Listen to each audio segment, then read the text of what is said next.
The Senate will come to order. Mr. Pineda, please call the roll. Bridges. Buckner. Present. Coleman.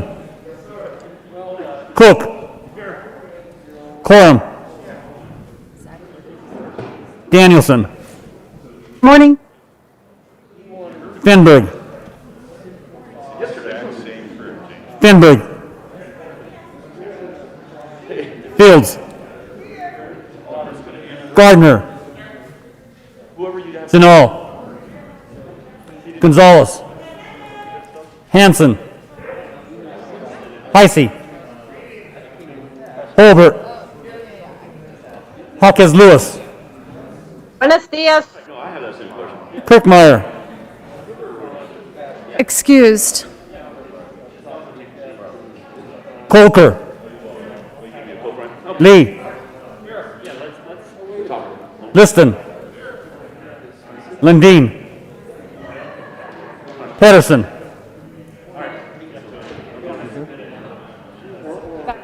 Fiola. Rankin. Rodriguez. Here. Scott. Excused. Simpson. Smallwood. Sonnenberg. Story. Winter.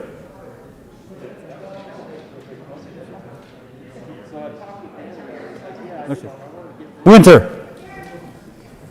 Woodward. Denzinger.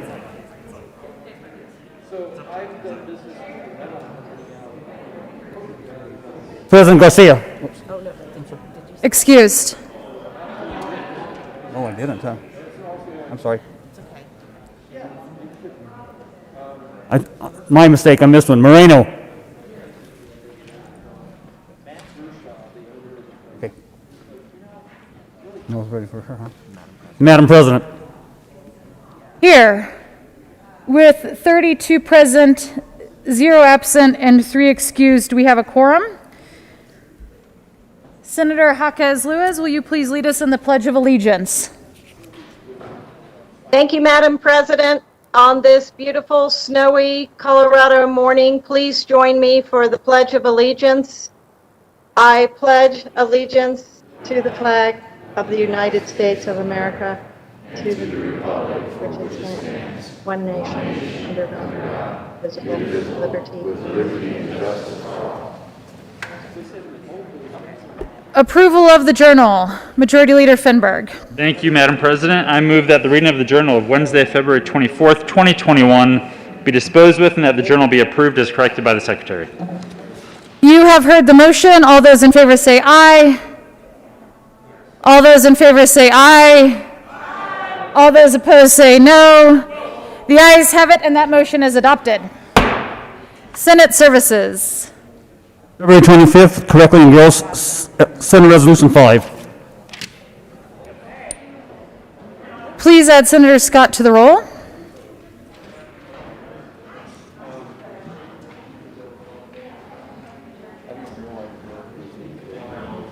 Committee reports. February 24th, Committee on Finance, after consideration on the merits, the committee recommends the following. Senate Bill 20 be referred to the Committee of the Whole, a favorable recommendation. February 24th, Mr. President, the Committee on Finance has had under consideration, has had a hearing on the following appointments and recommends appointments be placed in the consent calendar and confirmed. Members of the Advisory Committee to the Property Tax Administrator for terms expiring September 1st, 2024. Jody Marie Amato of Trinidad, Colorado, to serve as an assessor from a county with a population under 75,000 and as a Democrat appointed. Robert Gregory Fynham of Brush, Colorado, to serve as a non-assessor from a county with a population less than 75,000 and as a Republican appointed.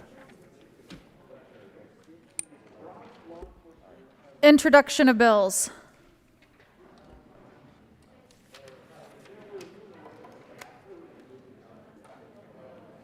Senate Bill 123 by Senators Janal and Coram, concerning expanding the Canadian prescription drug importation program to include prescription drug supplies from the nations other than Canada upon the enactment of legislation by the United States Congress authorizing such practice. Health and Human Services.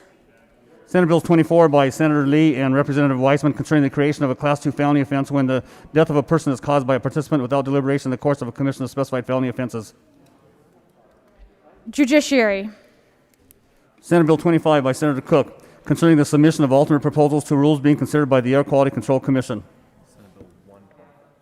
Senate Bill 125 by Senators Cook concerning the submission of alternate proposals to rules being considered by the Air Quality Control Commission.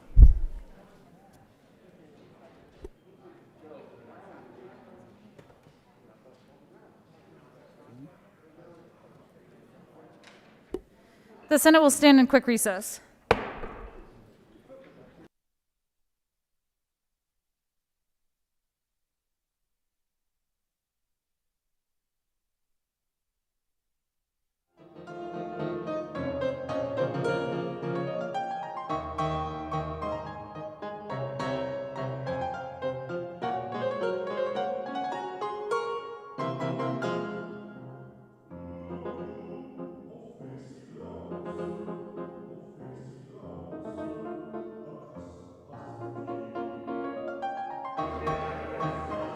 Senate will come back to order. Will you please reread the title of that bill?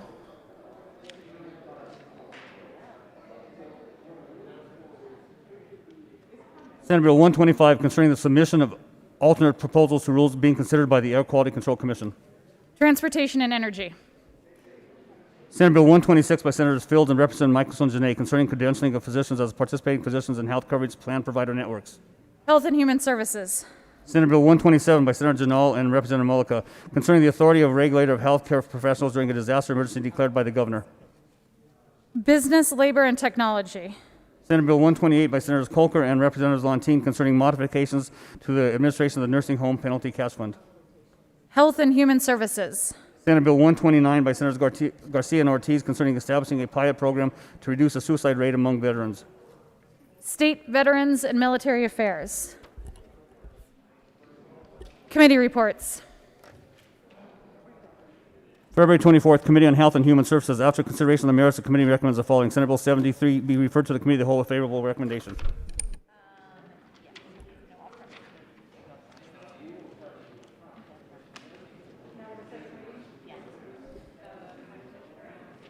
General orders, second reading of bills. Consent calendar.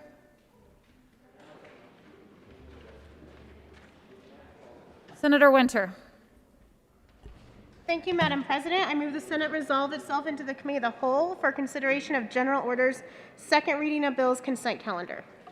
You have heard the motion. All those in favor say aye. Opposed, no. That motion is adopted, and the Senate will resolve itself into the Committee of the Whole for the consideration of general orders, second reading of bills, consent calendar, and Senator Winter will take the chair.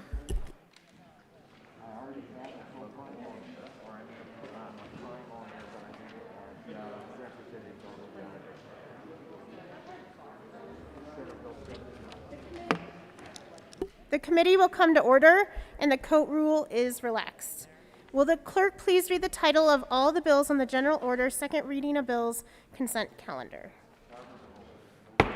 Senate Bill 90 by Senator Smallwood concerning the renewal of a small group health benefit plan issued to an employer that no longer meets the definition of a small employer after a small group plan was first issued. Senate Bill 41 by Senators Moreno and Representative McCluskey concerning a supplemental appropriation to the Department of Corrections. Senate Bill 42 by Senator Moreno and McCluskey concerning a supplemental appropriation to the Office of the Governor, Lieutenant Governor, and State Planning and Budgeting. Senate Bill 43 by Senators Moreno and McCluskey concerning a supplemental appropriation to the Departmental Health Care Policy and Financing. Senate Bill 44 by Senators Moreno and Representative McCluskey concerning a supplemental appropriation to the Department of Human Services. Senate Bill 45 by Senators... Announce it. You're good. You're good. By Senators Moreno and...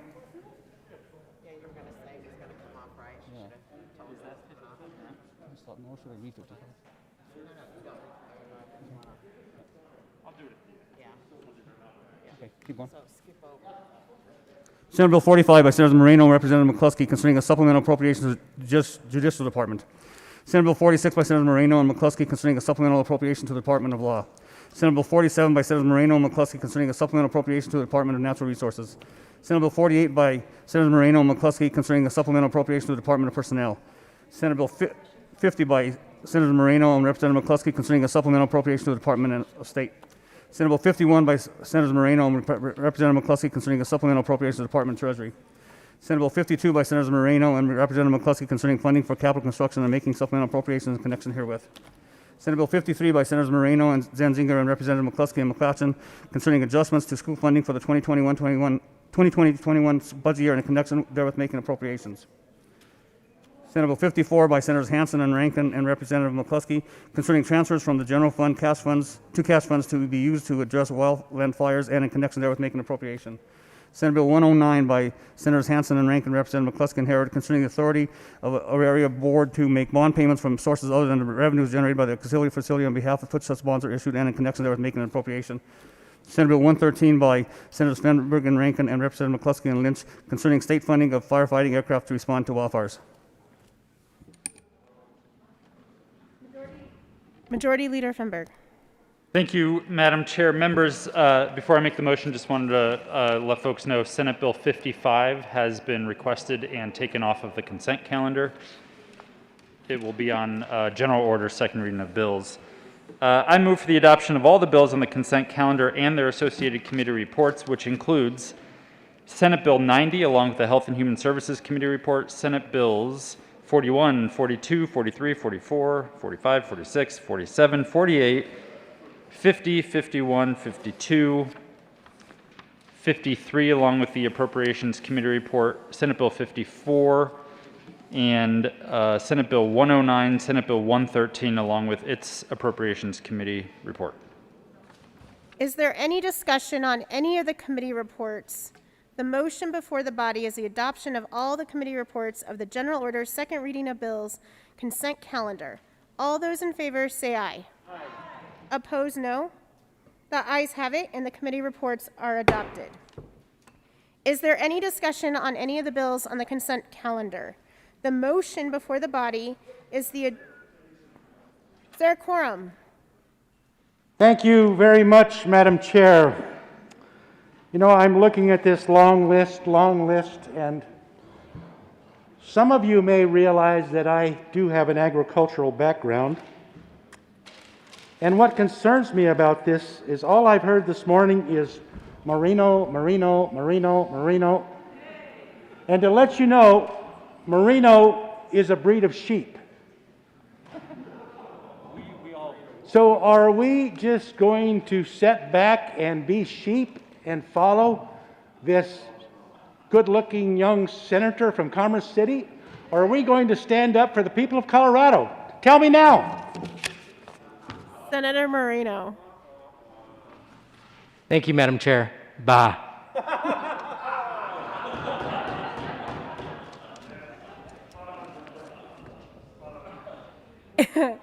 Is there any discussion on any of the bills on the consent calendar?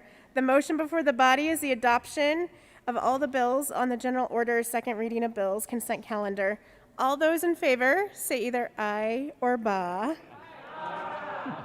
Opposed, no. The ayes have it, and the bills are adopted. Majority Leader Fenberg. Thank you, Madam Chair. I move the committee rise and report. The motion is for the committee to rise and report. All those in favor say aye. Opposed, no.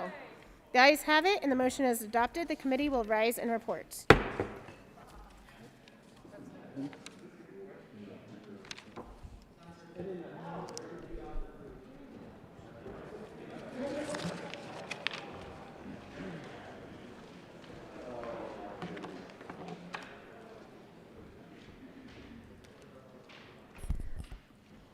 The Senate will come to order. Senator Winter. Thank you, Madam President. The committee has had a number of bills under consideration. Will the clerk please read the report? Madam President, your committee of the whole begs leave to report it has had under consideration the following attached bills, being the second reading thereof, and makes the following recommendations thereon. Senate Bill 90 as amended, Senate Bill 41, Senate Bill 42, Senate Bill 43, Senate Bill 44, Senate Bill 45, Senate Bill 46, Senate Bill 47, Senate Bill 48, Senate Bill 50, Senate Bill 51, Senate Bill 52, Senate Bill 53 as amended, Senate Bill 54, Senate Bill 109, Senate Bill 113 as amended, passed on second reading and ordered engrossed and placed on the calendar for third reading and final passage. Senator Winter. Thank you, Madam President. I move the report. The motion is the adoption of the Committee of the Whole report. Are there any no votes? With a vote of 33 ayes, 0 noes, 0 absent, 2 excused, the Committee of the Whole report is adopted.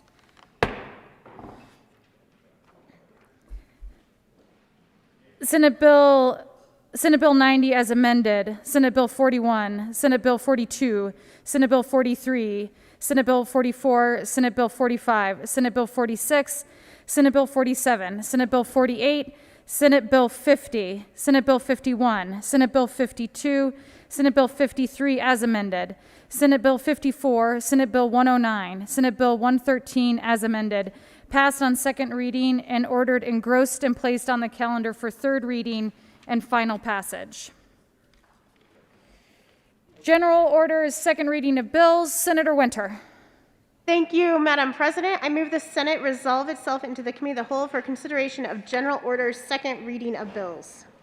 You have heard the motion. All those in favor say aye. All those opposed, no.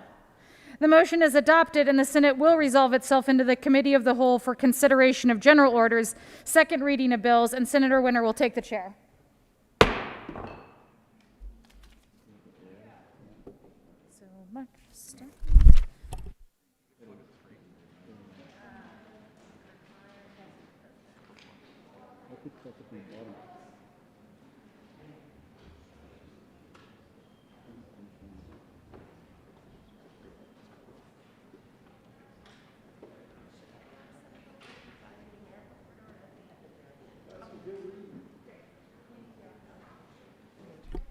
The committee will come to order and the court rule is relaxed.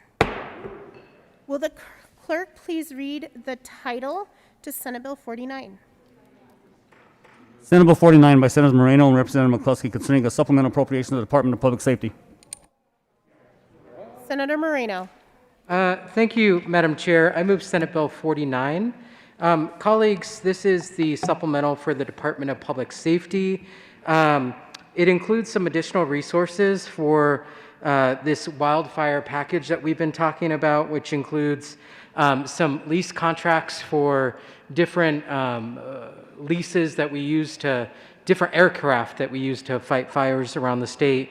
It also includes some additional funding for processing of firearm transfers, some funding for security at the Capitol, additional funding for the personal protective equipment stockpile. All of this is included in Senate Bill 49. And I see my colleague from Sterling. You just let me know how long you need me to continue talking until you're ready. So I can go into some information about some large air tankers, and I think the majority leader is going to save me. Majority Leader Fenberg. Thank you, Madam Chair. Actually, I would prefer the senator from Commerce City talk to us about air tankers for quite a while, just to see how long he can go on that topic. Madam Chair, I move that we proceed out of order to take up Senate Bill 83 at this time. Perhaps we could talk about some aircraft over Broomfield as well to take up time. With that, will the clerk please read the title to Senate Bill? The motion is to proceed out of order to move forward to the next bill. All those in favor say aye. Aye. All those opposed, no. The ayes have it. Will the clerk please read the title to Senate Bill 83? Senate Bill 83 by Senators Hansen and Representative Harrod concerning the modification of the requirement of the fiscal year 2021-22 that the annual appropriations for student financial assistance for higher education increase by at least the same percentage as the aggregate percentage increase of all general fund appropriations to institutions of higher education. Senator Hansen. Thank you, Madam Chair. I move Senate Bill 83. To the bill. Thank you. Colleagues, Senate Bill 83 is a very simple, straightforward bill that basically allows us to take into account the extraordinary budget year we had last year. You may recall that we had some federal assistance that we used to backfill both K-12 and higher ed funding, which meant that the general fund contribution to higher ed was lowered, and now we are expecting to bring that back up to the same range that we had before the pandemic. But this bill is necessary to make sure that we are not automatically triggering $200 million plus in financial aid because of that situation we faced last year and using the federal funds instead of general fund for higher ed. So I urge the passage of Senate Bill 83. Sarah Sonnenberg. Thank you, Madam Chair, and I want to explain why I voted no on this bill in committee. Members, Colorado is a rather expensive place to go to college.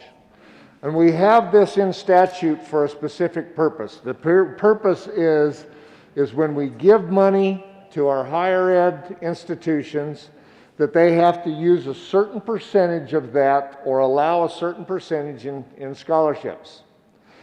Yes, we shuffled the hats a little bit on the way we dealt with money. But what this does is says, we're not going to do that this year and allow colleges or force colleges to put that into higher ed scholarships to help our students.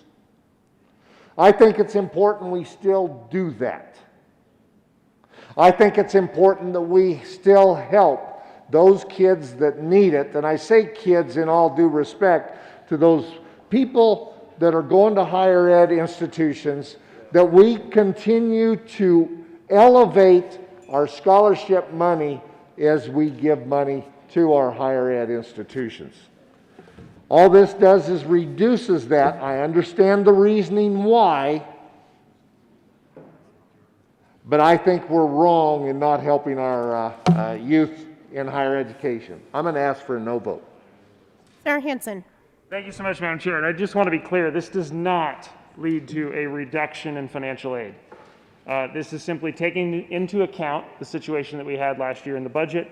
If we do not pass this bill, we would be forced by that legislation to come up with another $200 to $250 million out of general fund this year, because we're looking at a large percentage increase off of what we did with general fund last year.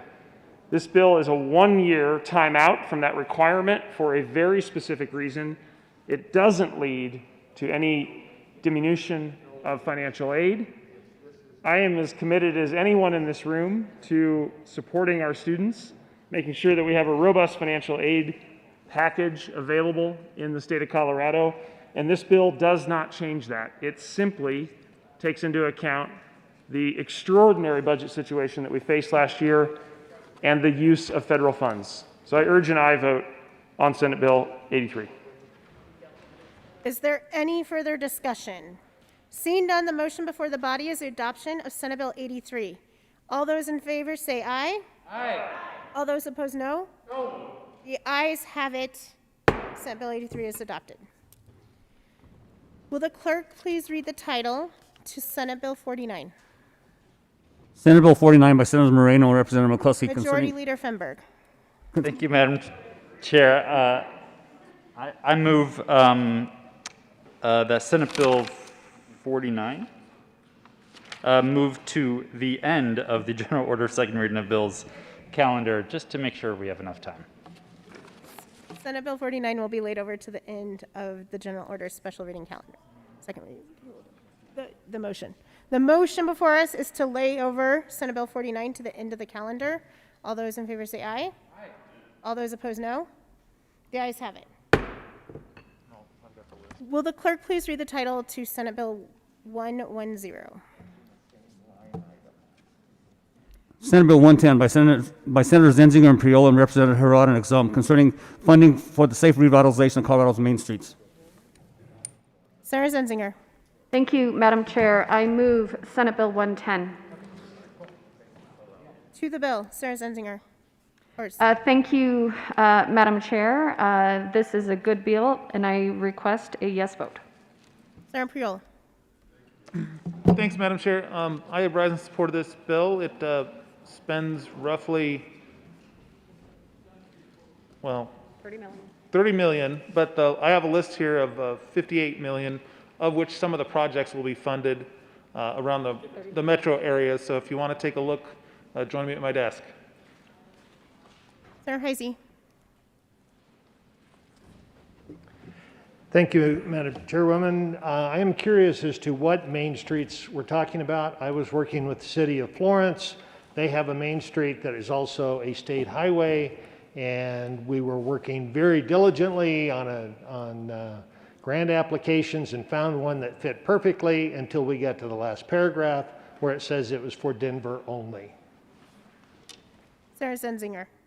I appreciate that clarification, and that's exactly the point of this bill, is that the whole point of this bill is to be able to continue this program all throughout the state.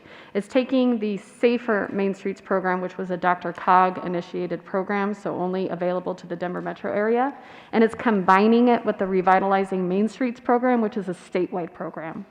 That statewide program has provided very similar grants as the Safer Main Streets program to communities such as Alamosa, Bennett, Buena Vista, Boulder, Castle Rock, Colorado Springs, Durango, Estes Park, Fort Morgan, Glenwood Springs, Grand Junction, Gunnison, Hugo, La Junta, Lake City, Lamar, Olathe, Ridgeway, Silt, and Windsor. So that is exactly the point of this bill, which is great concept, should be expanded outside of the Denver metro area, utilize a program that is already in place called the Revitalizing Main Streets program, which is statewide, combining the two together using stimulus dollars so that we can help our business community and stimulate our local economies. And your example that was just brought up about the Main Street in your community is very similar to all of the projects that we were talking about, where a state highway is more or less the main street of a community. And so I agree that this is the type of program that would be ideal for your community, and that's why I'm asking for a yes vote. Senator Priola. Thanks, Madam Chair. And members, I'll list off one example. I drove near it on the way into the Capitol this morning.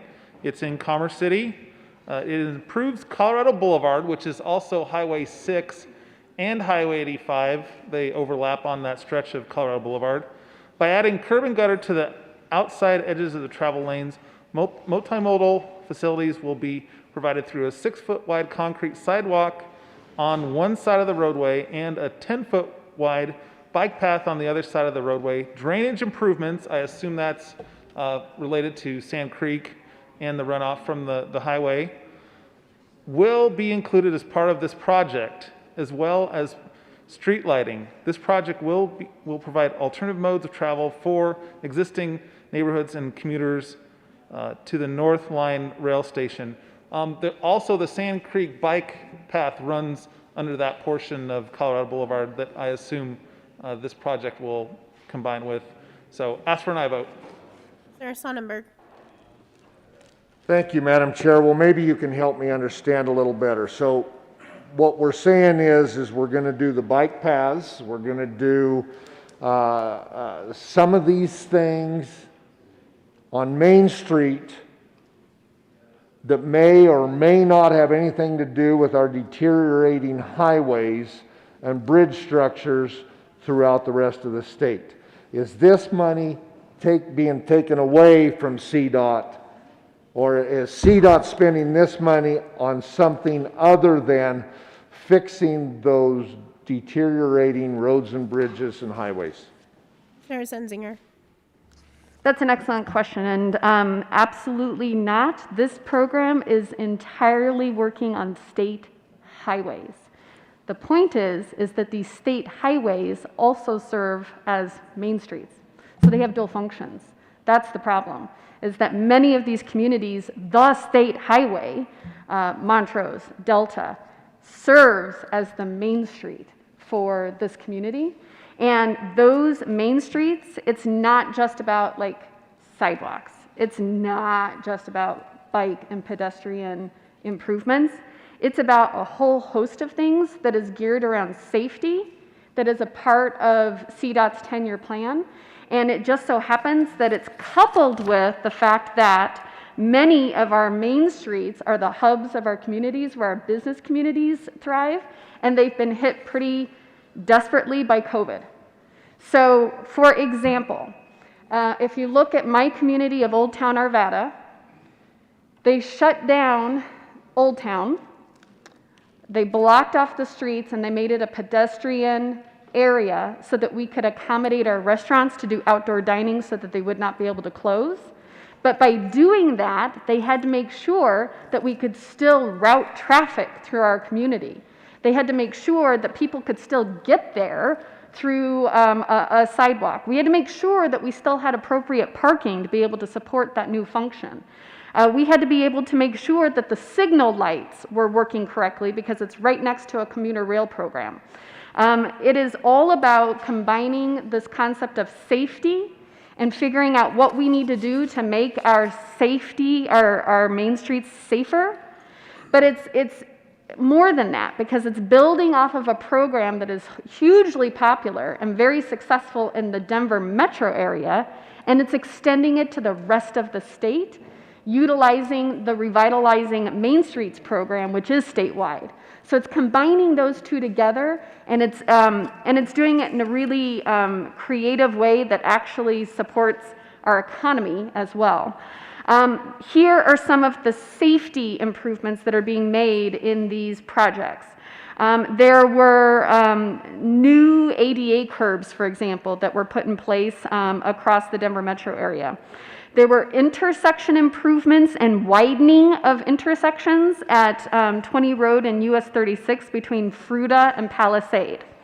There was a reconstruction of a portion of CR 314 in Clear Creek County, which added a greenway and a trail and a pedestrian bridge, but more importantly, it helped address the drainage and the infrastructure problems in that intersection. The drainage and the infrastructure and the retaining walls was the expensive part of that project that was actually creating unsafe environments for those main streets. In addition to that, there was signal improvements that were done at Cheyenne Wells and Kit Carson along State Highway 287.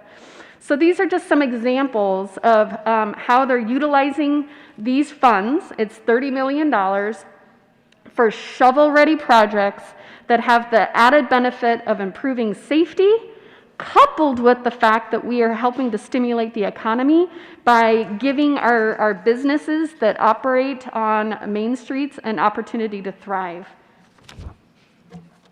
Senator Lundin. Thank you very much, Madam Chair. Appreciate the opportunity to discuss this. There are elements of this that are wonderful. The idea of taking general fund money and improving roads and bridges in Colorado, great concept. $30 million, clearly not what we need. We need more than that. We have an elephant of a problem with our roads and bridges in Colorado. Last year, you may remember, ran a bill that said we collect about $500 million a year in sales tax, the state does, on transportation-related items into the general fund. Batteries, tires, things of that nature. That bill said, well, let's take that general fund money, that $500 million, and put that into the roads and bridges of Colorado. Similar concept, bigger ask, bigger bite of the elephant, if you will. Challenge I have with this particular bill is it's suboptimal in a tragic way. We've got a big issue, we'll call it an elephant of a problem we need to solve. How do you eat an elephant a bite at a time? The $30 million here needs to go to, more directly, more precisely, roads and bridges, and I like elements of this $30 million go to that, but I think it also loses its way. The suboptimal piece is infrastructure projects that develop open space for mobility, community activity centers, et cetera, things like that where we're off beam, we're off the beam of what we need to be doing with the money. If we're going to actually do a good thing, taking general fund dollars, the taxes already being paid by the people of Colorado and putting it on roads and bridges, that's good, but let's focus it, prioritize it to the core elements, the first order elements of what we need to be doing, not wandering off as this bill does towards elements that become something nice to have in association with the roads and bridges, the highways of Colorado, but not something fundamentally necessary. So misses it by that much, really close, elements that are good, but elements that are not the prioritization that we should be doing. I guess what I'd say is, let's take the energy in this particular element and come all together to the idea that general fund dollars must be the first starting place for the roads and bridges of Colorado. We must, in fact, build our financing plan for the roads and bridges of Colorado by making a substantial, although difficult, challenging to find the money. It's difficult in these times, but if it is our first priority, if it is a key priority, taking that general fund money and putting it directly in a large way on the roads and bridges. So, like concepts in the bill, wish we were prioritizing a little bit better the money that we are using. Senator Zenzinger, and then Senator Sonnenberg, and then Senator Fields. Thank you, Madam Chair, and I really appreciate you seeing me begging here on the side to interrupt my colleagues with a response, and so I just want to say thank you for your patience, the good senator from Aurora and the good senator from the Eastern Plains. I would contend that safety is not a nice to have. Safety is imperative. It's one of the main missions of CDOT, is to make sure that our transportation routes are safe. And that is the primary purpose of this program. First and foremost, it's about safer main streets. And that means reconstructing intersections that no longer work. Sometimes it means widening intersections so that they are safer, so that they can actually put a turning lane, because when they were constructed 50 years ago and it was a main street, they didn't need a turning lane, but they do now. I would say that people who are wheelchair bound deserve a sidewalk so that they can get from point A to point B without having to drive in the road to get to where they need to go. Coming into compliance with ADA is essential, not a nice to have. It's essential.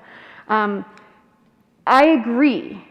I wish that there was far more money that was being devoted to this program, and that we could do way more with regard to roads and bridges. $30 million? Point to me a road project that is $30 million. It's just, it's a pittance, you know? It costs $13 million to put sidewalks and medians in downtown Lamar. So $30 million is not going to get you very far when it comes to a highway or a bridge. Those are the type of projects that you need to bond out for. Those are the type of projects that are large, multi-million-dollar projects. These improvements, on the other hand, are shovel-ready, they're doable, they improve the safety of our main streets, which are the life hub of many of our communities, and very specifically for state highways. I have 3 state highways that run through my community. I know that there's been talk about moving those highways over into the jurisdiction of my municipality. You know, we go back and forth a lot because it doesn't really serve as a state highway function anymore. It serves more like a main street in my community. But the fact of the matter is, it is a state highway. I have 3 of them that run through my community, and one of them, Wadsworth, is really truly the hub of my community, and it runs right through Old Town Arvada, Main Street. And this is not an exception. This situation is repeated all over the state. So Delta, Colorado, Main Street is a highway, Highway 50. Montrose, Highway 50. 287. All of these state highways. And yeah, I wish we could totally and completely redo the entire length of the highway, but we can't. We have to maximize the funds that we have, and we have to use them in a smart way that will help support our economy, make our main streets safer, and this is the perfect opportunity to do that. Senator Sonnenberg. Thank you, Madam Chair, and I couldn't agree more about making our highways and main streets safer. We have to ask the question, however, why are we going to head and supplement what the counties and our municipalities already get through the Highway Users Trust Fund? They actually get a rather large percentage to do just these things. So we're going to supplement that more and add even more larger percentage for these Main Street additions. And then we're going to hear CDOT come back to us and say we need more money to fix our roads and bridges. It's not that I'm against this. It's that we have money allocated for our communities, that they have a general stream from the Highway User Trust Fund to do just these things. I would ask us to spend the CDOT money we have, the general funds, to fix the highways. And I can assure you, the good senator that has 3 state highways in her district, I'm still trying to count. I have, I believe, 6 in my home county, and that's one of 11 counties. And those are all part of a main street. But they get money from the Highway Users Trust Fund in a rather large percentage to do just these things. Let's fix roads and bridges. Sarah Fields.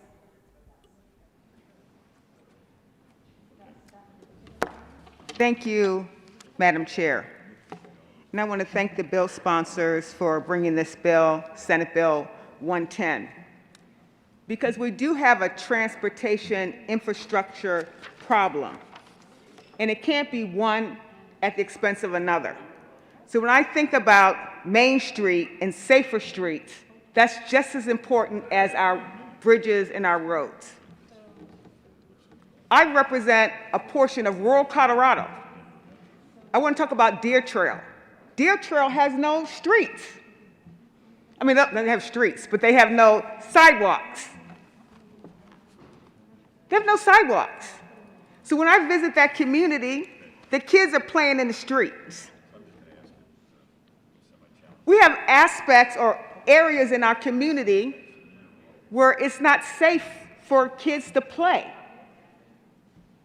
This is a really serious issue that we just can't focus on one thing. The great state of Colorado is capable of juggling more than one focus at a time. We can focus on our highways, we can focus on our bridges, and we can also focus on our safer streets and communities. We're smarter than that. We're smart. We can do both. So I urge you to vote yes on this Senate Bill 110 because we're capable of doing both. And the money that's been allocated or proposed in this bill is reasonable. We have a lot of people traveling to the state of Colorado that are utilizing our bridges and our roads. But we also have a lot of people living in urban dwellings, in our cities, in our rural areas. And they deserve to have a prominent focus as it relates to transportation. So I urge and I vote as it relates to making sure that we keep and maintain a focus as it relates to Colorado Main Streets. It's not just about our highways, it should be about that as well, but what about the people that live in rural areas or the suburban areas? About the urban areas? We all have a right to make sure that we have a safe communities where we can walk and play and recreate, and we can't afford to dismiss one area for another. We're capable of doing both. Sarah Priola. Thanks, Madam Chair. Want to give another example from the list I received on this issue. Lone Tree in Douglas County. I, as a native son of Adams County, have ridden my bike in Douglas County, and I'm familiar with this area as well. Constructs a multi-use path between C470 Regional Trail and RTD's County Line and Park Meadows Light Rail Station. Includes new ramps, crosswalks, and signalized intersection. I know for some members, especially the rural members, it's kind of hard to maybe necessarily understand what the Front Range will look like in the coming decades. Some of this spending is to prepare for the increased densities that we will experience or are experiencing. As a lifelong resident of Adams County, I think a lot of the density we experience now, I didn't expect to see until I was much older. So if you want to see what dense cities look like and how multimodal helps with the population and the density, maybe spend a long weekend in a major American city or a major city in Europe or Asia. Ask for an aye vote. Senator Lundin. Madam Chair, and I apologize for calling you Madam President earlier. I don't know what kind of an apology that is, but I want to recognize your office correctly. My previous comments were about prioritization, the question of are we optimizing, are we doing the things that are most important as we try to eat this gigantic problem that we have the size of an elephant, which is the roads and bridges of Colorado.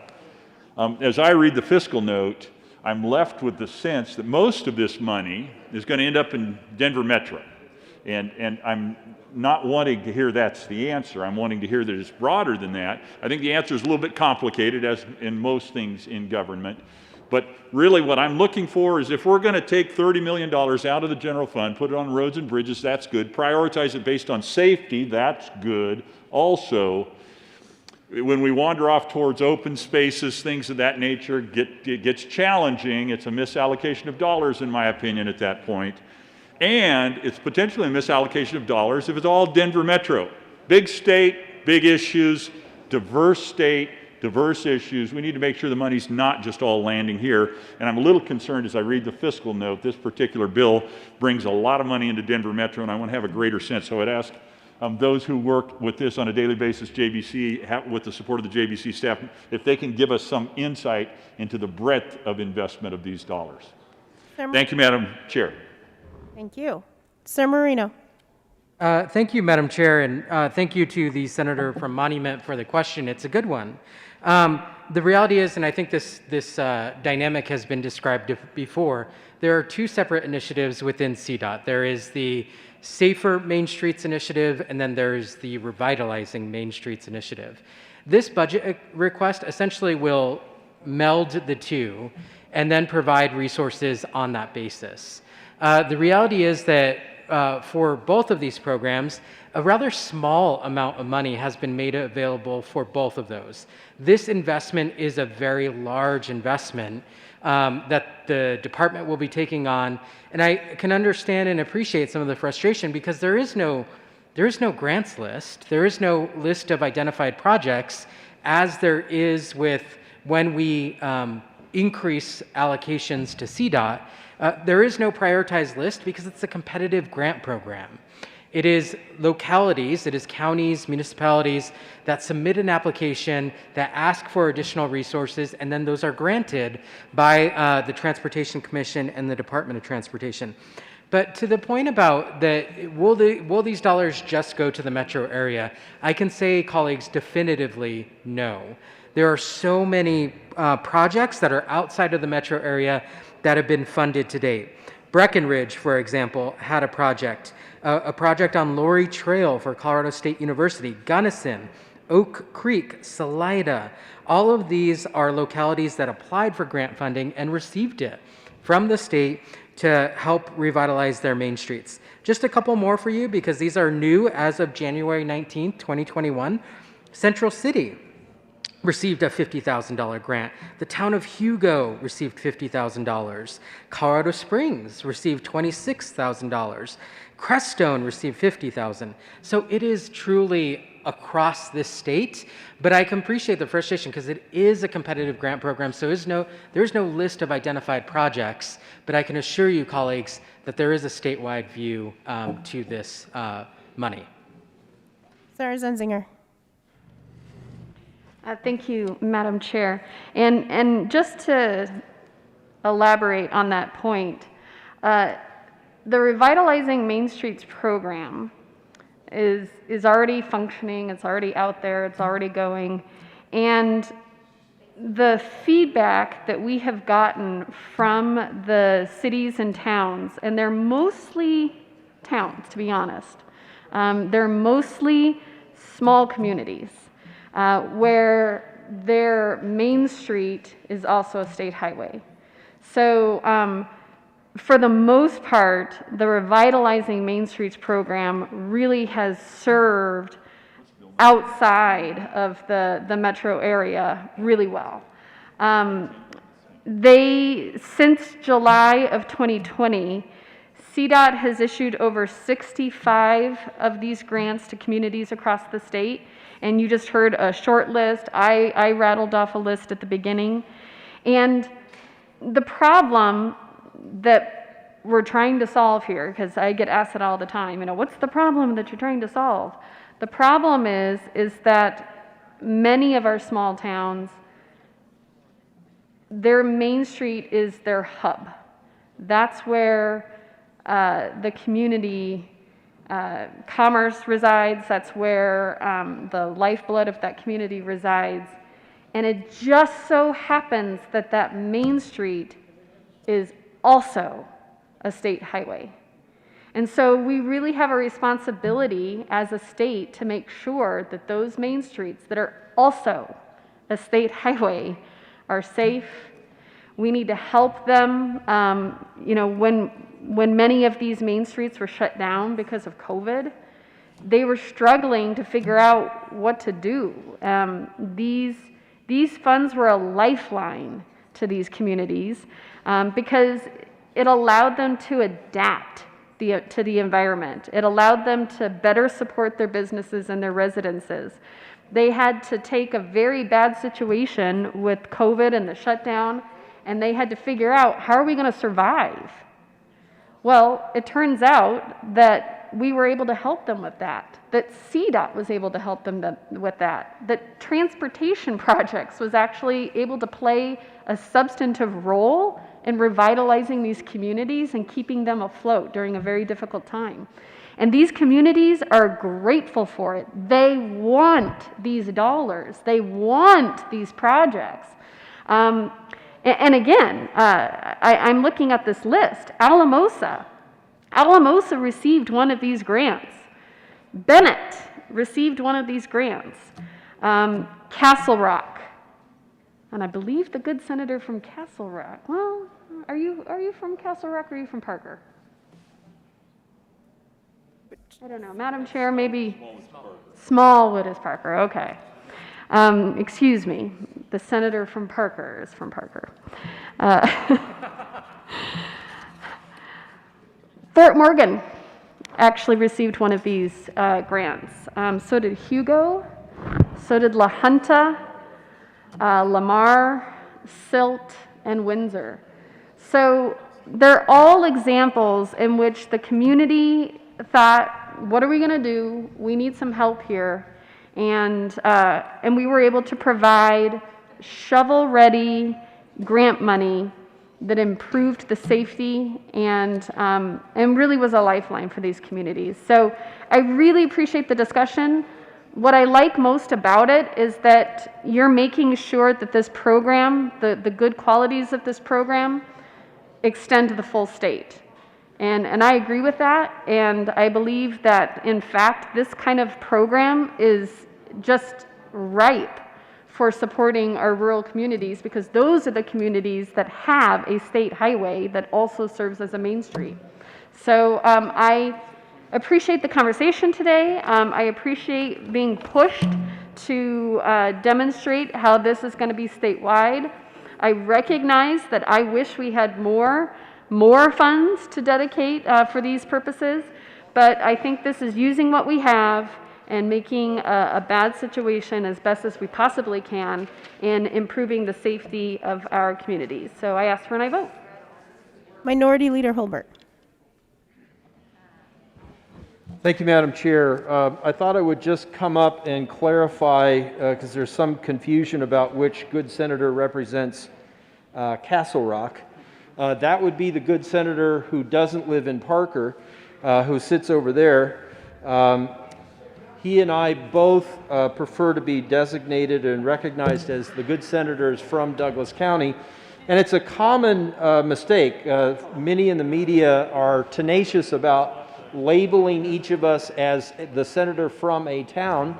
And like my predecessor, the good senator who didn't live in Parker, my good friend Mark Scheffel, when Senator Scheffel and I served in the Senate, we were both identified as the good senators from Parker, often in the media. And now the good senator who doesn't live in Parker and I, neither of us live in Parker, but are very often identified as being residents of a town that we don't actually live in. No offense to the town of Parker. We love and adore the people of Parker, but that is why we both asked to be recognized as the good senators from Douglas County, because I live in unincorporated Douglas County. I don't live in Lone Tree, though I represent Lone Tree. But if you are interested to know which senator from Douglas County represents the town of Castle Rock, that would be the good senator who does not live in Parker. Thank you, Madam Chair. Thank you for the lessons, and hopefully there are many Main Street projects throughout the county of Douglas County. Is there any further discussion? Seeing none, the motion before the body is the adoption of Senate Bill 110. All those in favor say aye. Aye. All those opposed, no. The ayes have it, and the bill is adopted. Will the clerk please read the title to Senate Bill 111? Senate Bill 111 by Senators Moreno and Gonzalez and Representatives Herod and Ortiz concerning the creation of a program to support entrepreneurs in the marijuana industry. Senator Gonzalez. Thank you, Madam Chair. We move Senate Bill 111 and ask for an aye vote. Is there any further discussion? Sarah Gardner.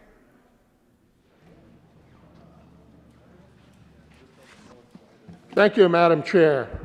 Colleagues, I was a no vote in appropriations on this bill, and I will be a no vote today.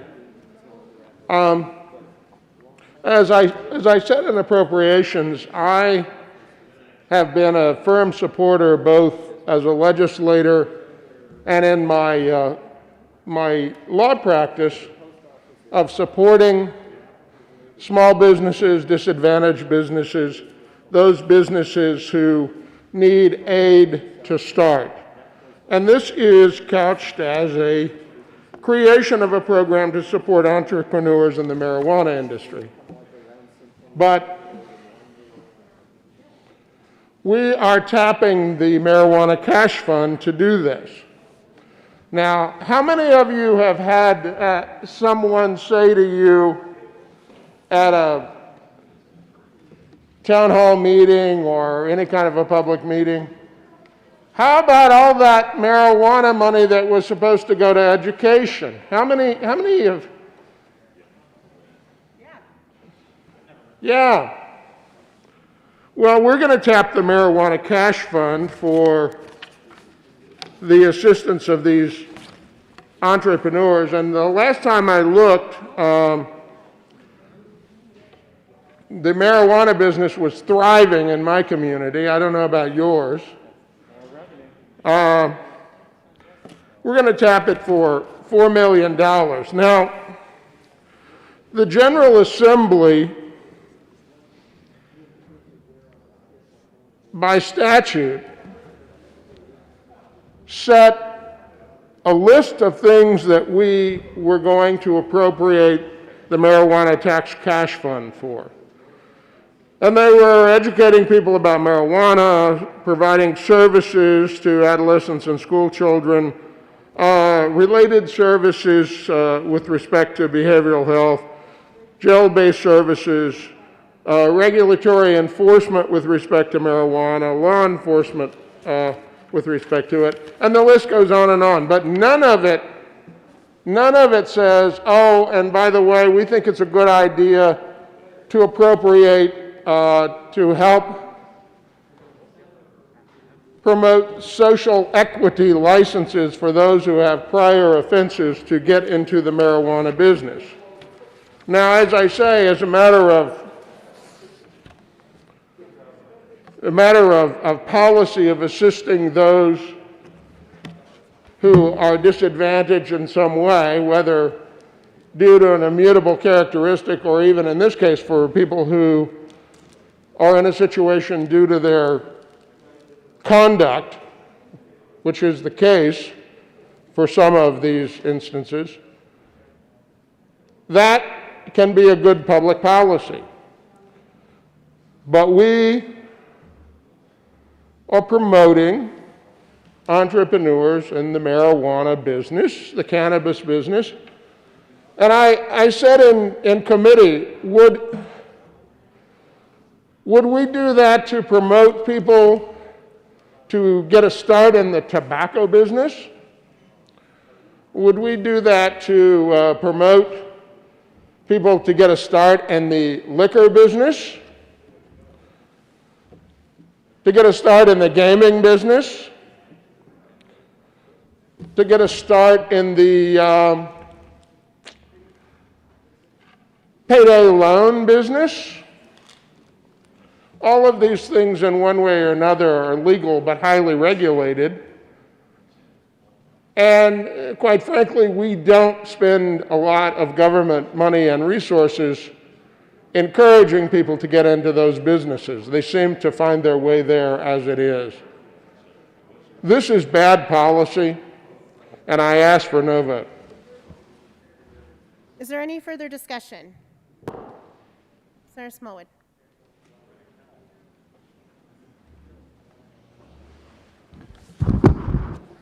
Thank you, Madam Chair.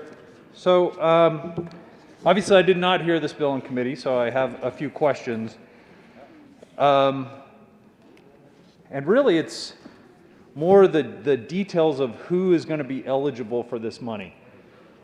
As an aside, I think we all need to know that this bill, like so many others, contains a safety clause, which is worth reading out loud. I think that providing this money to marijuana entrepreneurs is one of those things that we as the General Assembly hereby finds, determines, and declares is necessary for the immediate preservation of the public peace, health, or safety. Don't know if I agree with that part. But my bigger concern is really around who's eligible for the money. I'm hoping somebody might be able to shed a little bit of light on this for me. Because as I read the bill, if I'm looking at page 4, lines 1 and 2, we're talking about providing money to a social equity licensee, which is defined in Title 44. So I go to Title 44, social equity licensee means a natural person who meets the criteria established pursuant to Section 44-10-3084. A person qualified as a social equity licensee may participate in the accelerator program established pursuant to this Article 10, or may hold a regulated marijuana business license or permit issued pursuant to this Article 10. So 44-10-103 directs us to 44-10-308, which says, okay, number 4, a person who qualifies as a social equity licensee may apply for any regulated marijuana business license or permit, including but not limited to accelerator store, accelerator cultivator, and accelerator manufacturer licenses issued pursuant to this Article 10. A person qualifies as a social equity licensee if such person meets the following criteria. Finally, this is, I think, who the money gets to go to. In addition to any criteria established by rule of the state licensing authority, which I have no idea what that is. So clarification, if that's going to be different than this, would be helpful. But here's who gets the money, I think. A Colorado resident. Hey, that's me. B, has not been the beneficial owner of a license subject to disciplinary or legal action from the state resulting in the revocation of a license issued pursuant to this Article 10. Hey, that's me too. C, has demonstrated at least one of the following.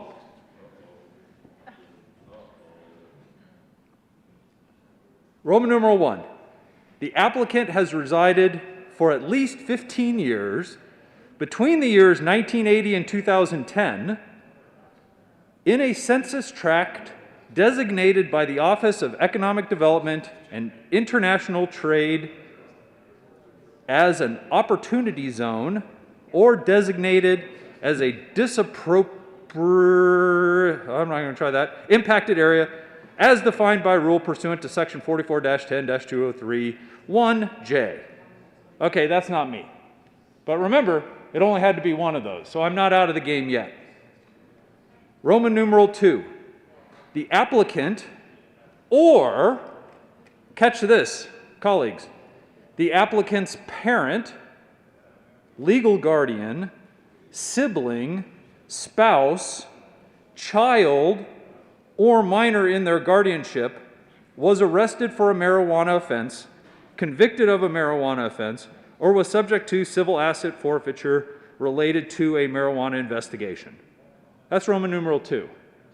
So, hypothetically speaking, my sister's going to kill me for this. Okay? I have a sister. She's exactly 10 years older than me. She left the house when I was in 8th grade, I believe, and moved to California, which, candidly, I don't get to see her very much, but she's still my sister and I love her, and I'm speaking to the bill because we're talking about siblings here. So, hypothetically speaking, if my sister was arrested for a marijuana offense, hypothetically, then guess what? I think I've qualified as one of the following.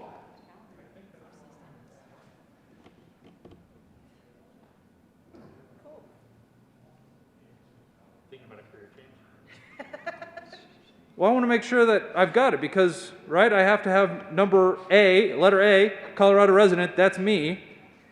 Haven't had my license revoked, that's me. Have a sibling who got arrested some time ago, even if I don't talk to her, even if, married, kids, all that, that very easily could be me.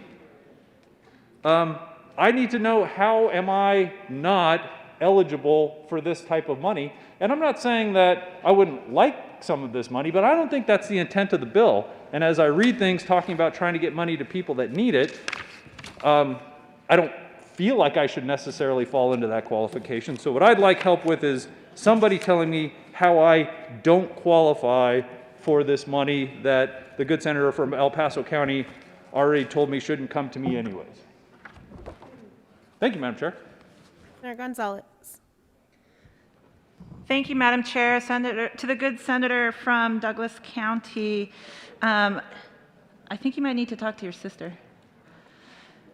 But no, in all seriousness, colleagues, thank you for outlining the qualifications for and the definitions of the social equity applicant that we established through last year's policy in House Bill 20-1424. Really, the intent of that legislation was to address communities that had been criminalized during the drug war, and also to target specifically people who had been perhaps entrepreneurs prior to the legalization. And to say that the people who were impacted by the drug war should now be able to, through licensed, regulated, and official channels, be able to set up viable businesses. And so that is the intent behind House Bill 1424 from last year, the statute that you, I believe, are referring to. And now this will, these dollars will help to help those entrepreneurs to set up business and help assist in our economic recovery. Thank you. Senator Liston. Senator Smallwood.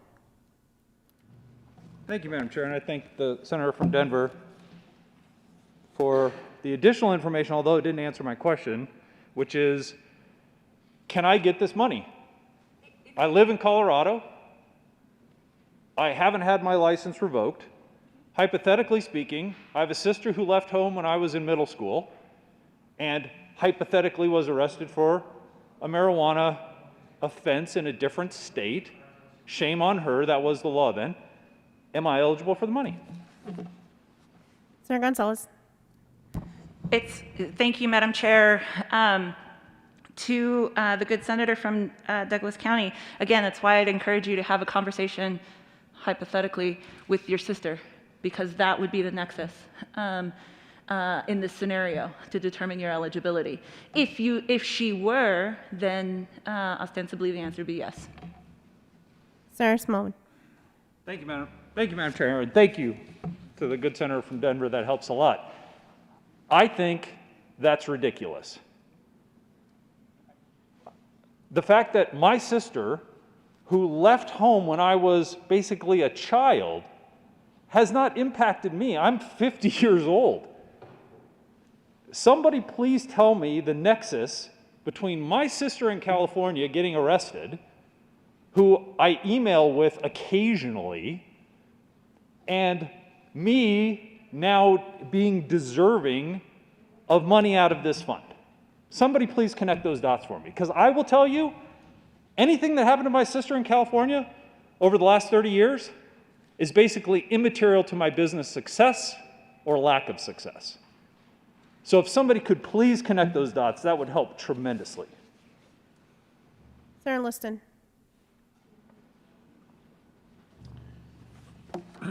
Thank you, Madam Chairman. This is my first time down here. It might be my last. I want to acknowledge the good senators from Denver and Adams County for bringing this bill. But as I was looking through it, I was a little chagrined thinking about, I'm just a simple person from Colorado Springs. And I remember when a lot of the marijuana legislation was enacted a number of years ago. I happened to be in the House when it was enacted and so forth. And I'm a little chagrined that the state of Colorado and the Office of Economic Development and Trade would be wanting to subsidize an industry that is, I think most people would agree here in Colorado, is growing like a weed, to use a bad pun.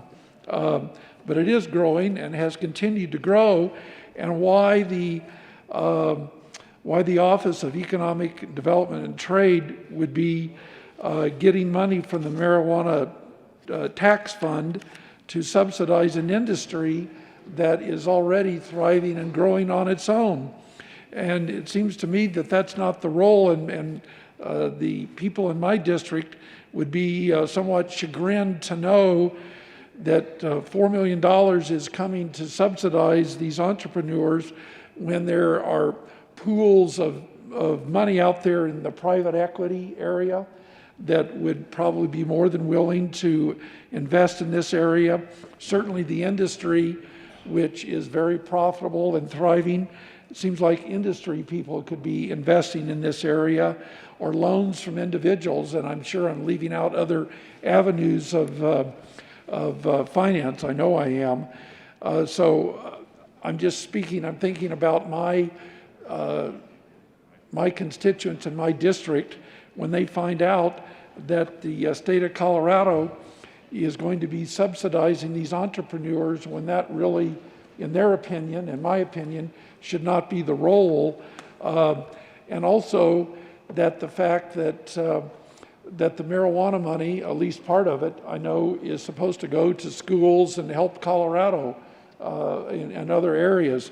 So with that, you know, it's not so much a question as a statement, as I'm concerned that there's other areas that this money could be better invested in an area that really doesn't need the help from what's in the bill. So thank you very much. Senator Lundin. Thank you very much, Madam Chair. I rise in strenuous opposition to SB 111. You have heard in the challenge to the framing, the structure of the system, who gets the money, why they get the money, that you've heard an unanswered challenge that really pokes a hole in the structure of how this is created. So this question of who's getting the money and spending it is destabilized. It's unsure. It may just not make sense. So that question lingers. But I'm going to now speak to a more fundamental challenge to this whole circumstance. You all remember when the taxpayers, the people of Colorado, voted medical and then recreational marijuana in. The primary sales point that was made, that they said, you know, that makes sense to me, is that the tax money is going to pay for the schools of Colorado. That's what people thought they were voting for. That's what they thought the secondary benefit would be, that the tax money would fund public education. And so they essentially allowed for it based on that issue. The reality is, it was very specific for which the tax money could be used. And my primary challenge with this bill, the reason I oppose this bill, is we've wandered so far away. We have lost our way with regard to what the funds, and this is not an appropriation, this is a transfer of marijuana cash tax, but it's being transferred to something that is so far away, and the list continues to grow for what we will spend this money on, this marijuana cash tax money. Here's what it was supposed to be for.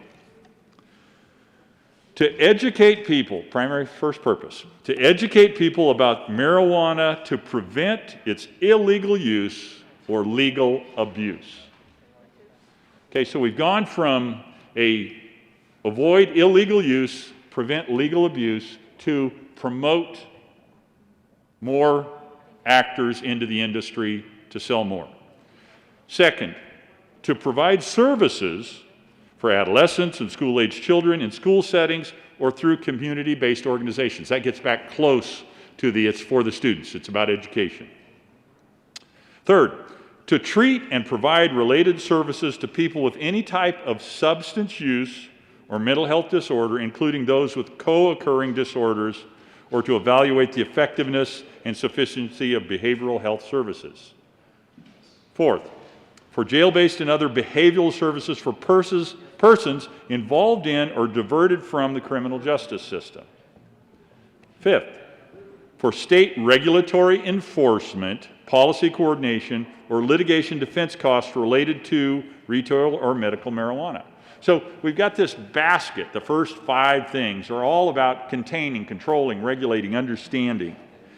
And now we're using the money to promote and build the industry. Sixth, for law enforcement training, including any expenses for police officer standards and training boards, again, because there was an expansion, anticipated expansion in some law enforcement requirements. Promotion of public health, including poison control, prescription drug take-back programs, creation of marijuana laboratory testing reference library, and other public health services related to controlled substances. The list continues. To study the use of marijuana and other drugs, their health effects, their social impacts related to them. So all of this money is supposed to be going towards understanding, containing, controlling, managing this growing industry. And the industry's grown. It's headed from $2 billion in revenues to $3 billion in revenues probably this year. It's growing fine on its own.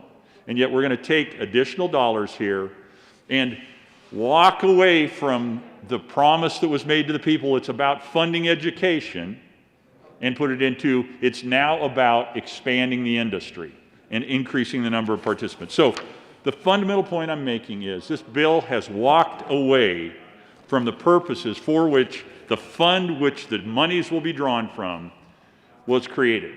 The purpose of this money is to be for the protection of society and the management of this new element that has become part of our society, and instead we're using the money to promote this new element of our society.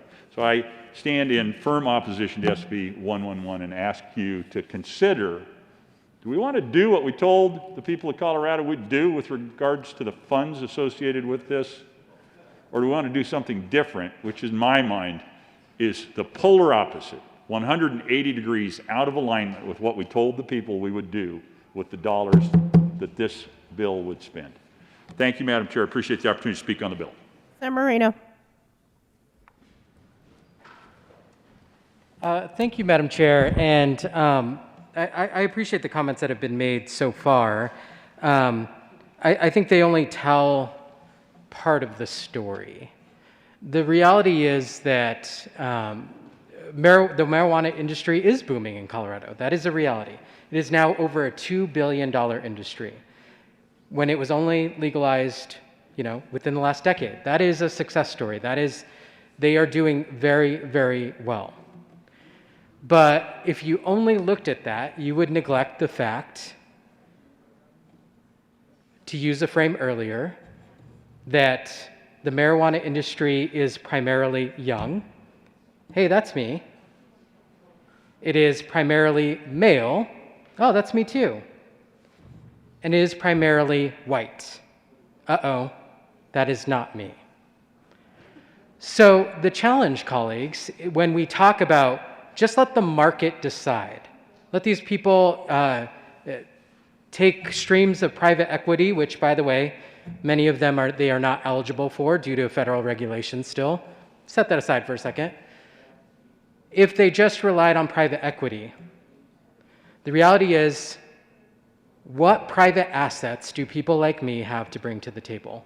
What collateral do I have to bring to the table when I don't come from an affluent community, I don't come from wealth, and the reality is that people like me usually maybe have some convictions on their record.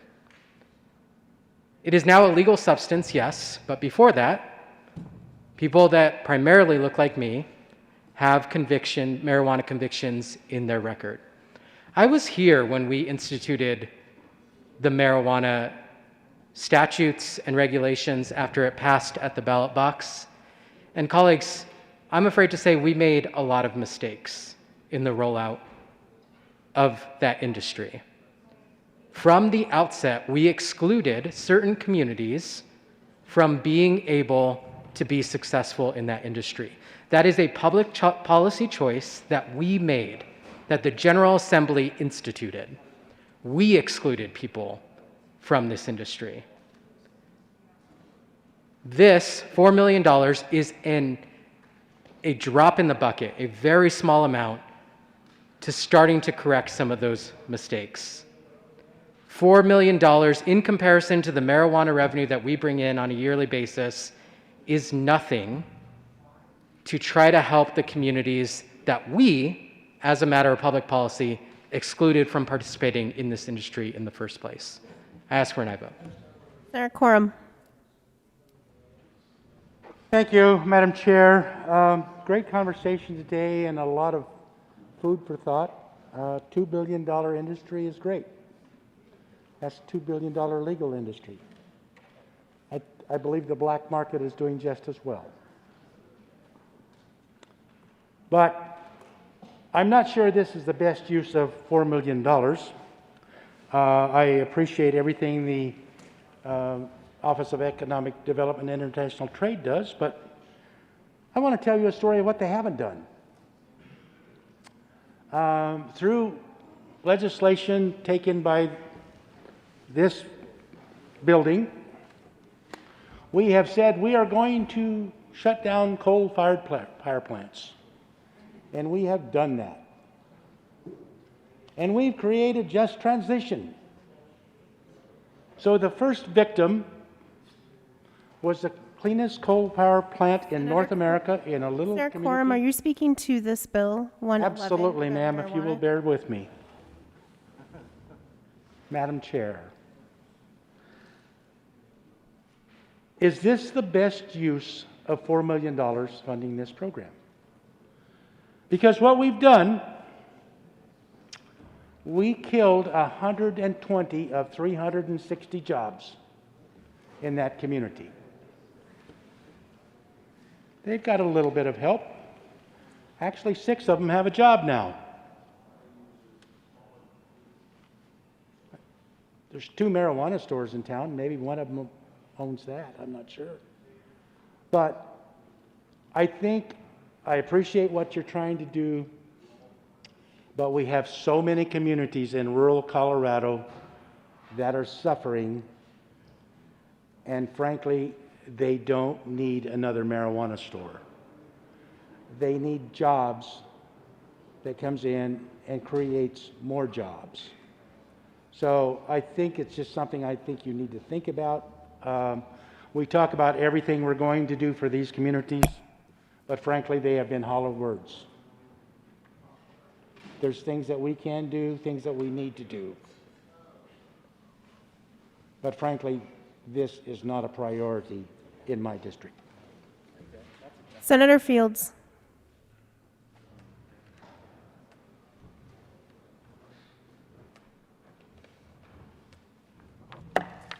Thank you, Madam Chair. I stand in strong support of this bill. And the reason I do is because racism is real. I see it every day, where someone tries to deny you an opportunity because of the color of your skin, or because maybe it's because of how much money you have in your bank account. We need to create situations where there's parity and create pathways for people to access the opportunity to own a business. Far too much we see in our community where people of color are denied the opportunity to establish a business because they weren't trust babies or they didn't have a large bank accounts. And that's historical. You really have to understand the historical base. And I know this is Black History Month, and so I don't want to get into all of that. But we need to make sure that there is parity and there's access for opportunities for people to own this type of business, because far too often we're just denied access to capital. We're denied access to even getting loans and establishing a business. And so basically, this will create an opportunity for the people in Colorado, as it relates to this program, for the cannabis industry. If you're someone of color, we're going to help you. No longer would it be based on just how much you have in your bank account. It's going to be based on the merits of what has been outlined here. And you can see it on your pink sheet here. You have to be a resident, and you know, all these other criteria. It's not anything that's radical. We need to be creating opportunities where there's fairness and justice and liberty for all, especially as it relates to business opportunities.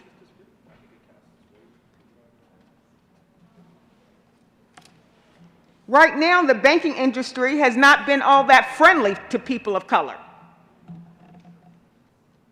We're denied capital, not only for this industry, but for many others.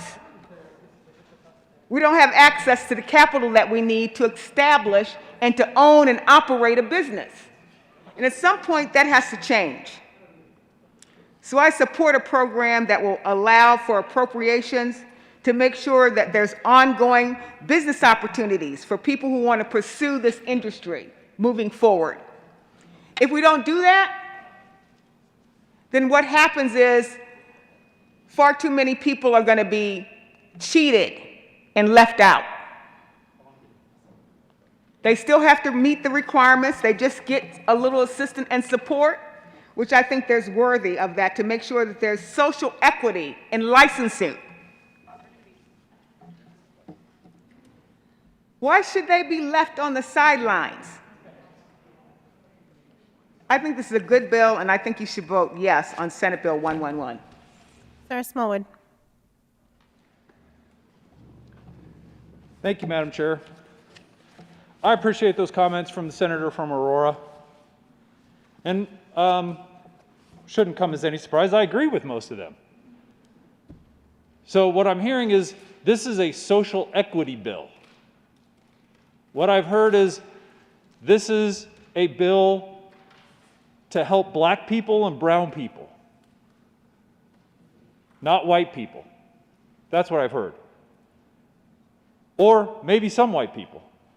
The problem is, colleagues, you've all got the bill. You've all got the reference to statutes.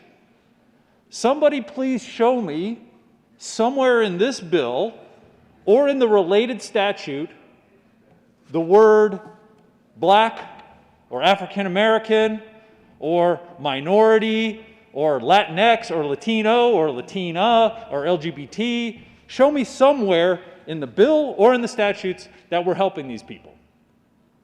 Because guess what? I don't think you're going to find it. I think this bill helps whoever applies for it as long as they meet those qualifications. And as we just went through my hypothetical example, sorry sis, that very well could be me. So if we have a specific goal in this bill, I can get behind that. And I won't be up here wasting your time anymore. But it's not in the bill, and it's not in the statute books. So if those are the people that we want to help, why don't we put it in the bill? And we can have that conversation. But instead, to try to bridge this chasm of saying, well, if somebody's sibling had a marijuana conviction, then we think that it's very likely that A, they're going to be a person of color, let's say, and that that's going to disproportionately impact their fair chance at a business success, then let's put it in the bill.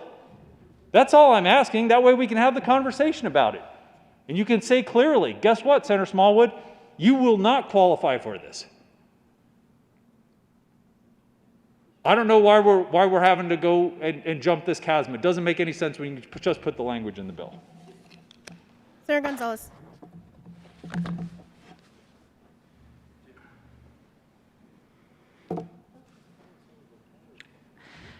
Colleagues, I want to thank you all for this important conversation today, because what it has brought up and what it has illuminated are really the ways in which structural racism work. We're talking about the legacies of structural inequity that we are seeking to correct through this policy. We specifically identified census tracts that have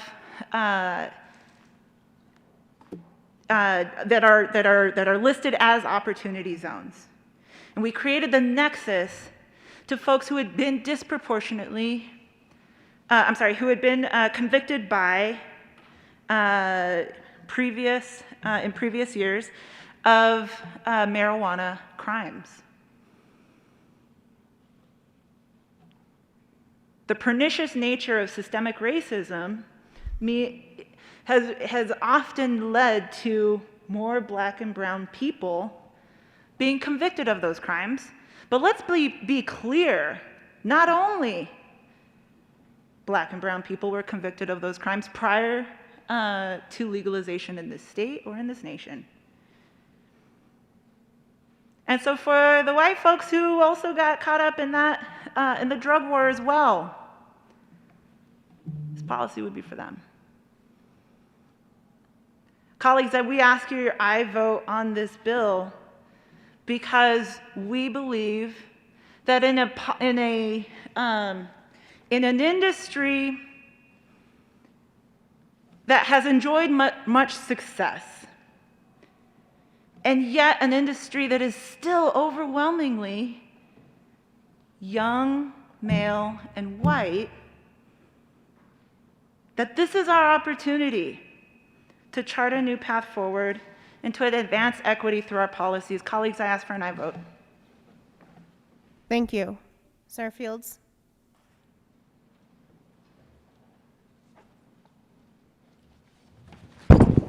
Thank you, Madam Chair. I just want to respond to the comments that were made by my good friend and strong senator from Douglas County. And I want to talk about social justice and what it means. Social equity and what it means. Basically, what it means that equality and justice under the law. That's what social equity is all about. It's a state of mind. It's a state of attitude. Either you believe in equality or you don't. It is a state of mind. It is an attitude. And that attitude is surrounded around civil rights. Those are the rights I had to fight for. My ancestors fought for the rights, for civil rights. Equity and social equality is about civil rights, and it relates to property, it relates to health care, it relates to housing, and it relates to owning a business and having access to capital to be able to fund your ideas as it relates to owning and operating your business, as it relates to economic development in the state of Colorado.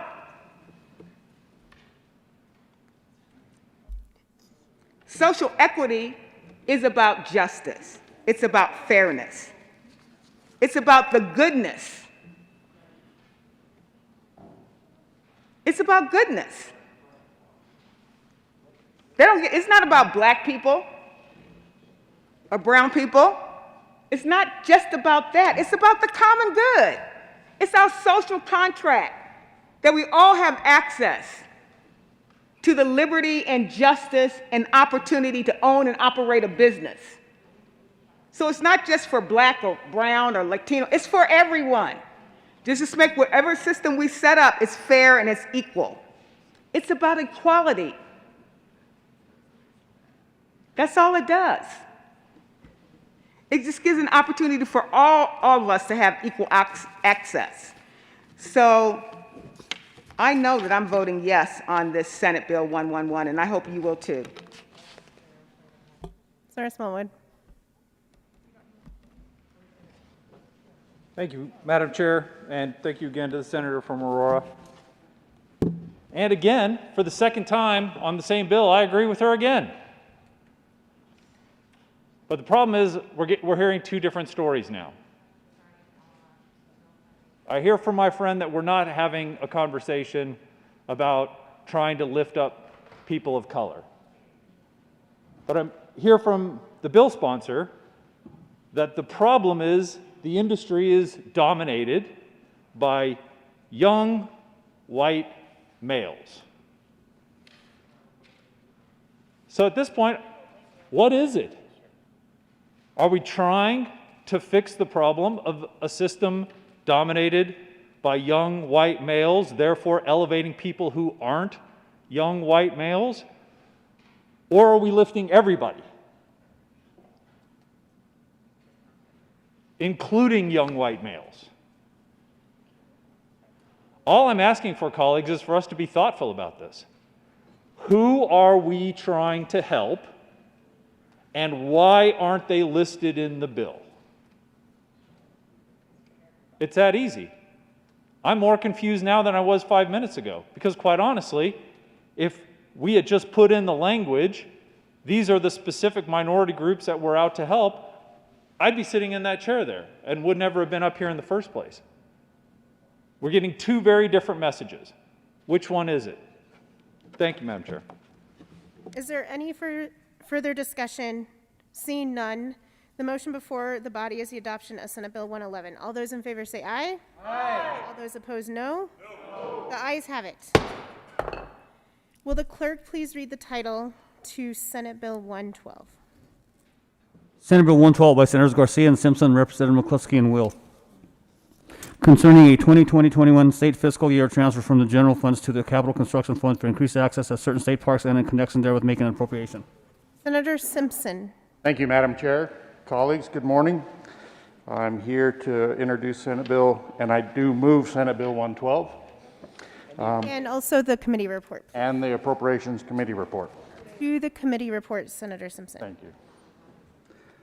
So colleagues, this is a one-time transfer of $20 million from the general fund to the capital construction fund, and then made available to Colorado Parks and Wildlife. Colorado state park systems have seen an unprecedented increase in use during the 2020 stay-at-home and safer-at-home order. All right.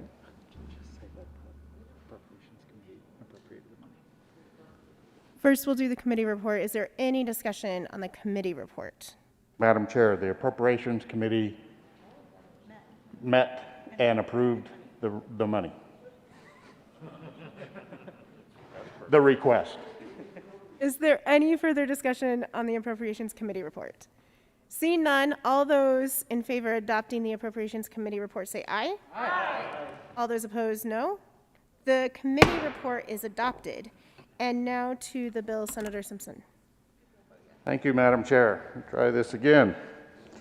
So Senate Bill 112 is an appropriation of $20 million from a transfer of $20 million from the general fund to the capital construction fund to be used by Colorado Parks and Wildlife. Colorado State Park System has seen an unprecedented increase in use during the 2020 stay-at-home and safer-at-home orders. A $20 million investment in capacity expansion projects at existing parks will relieve pressure on the system while providing new amenities to meet future demand. Expansion projects at existing parks include new campgrounds, improved amenities at existing campgrounds, improved fishing and boating opportunities, and additional trail miles. This proposal uses one-time funds to make a significant capital investment in the state park system. Any incremental change in ongoing management costs for expanded amenities will be covered by fee revenue. The capacity expansions will improve outdoor recreation opportunities now in response to the COVID-driven demand and ensure that Colorado's recreational infrastructure is able to absorb increased usage far into the future. There are some specific projects outlined in the bill, and they cover a broad geographic area. The funds will be used for infrastructure development projects at Boyd Lake State Park in Larimer County, Lake Pueblo State Park in Pueblo County, Fisher's Peak State Park in Los Animas County, Cherry Creek State Park in Arapahoe County, the Arkansas Headwaters Restoration Area in Chaffee County, Ridgeway State Park in Ouray County, Steamboat Lake State Park in Routt County, North Sterling State Park in Logan County, Chatfield State Park in Douglas and Jefferson counties, the Cameo Shooting and Education Complex in Mesa County, Jackson Lake State Park in Morgan County, and the Navajo State Park in Archuleta County. I encourage an aye vote on Senate Bill 112. Thank you, Madam Chair. Sarah Sonnenberg. Thank you, Madam Chair. And I appreciate the sponsor and what he's trying to do, but let's look at this realistically. Parks and Wildlife is a multi-million-dollar enterprise. Their budget is hundreds of millions of dollars. They have vast resources from GOCO funds used by in lotteries or from lotteries, Habitat stamp dollars. They were designed to function as a business on their own. And then when we have a downturn,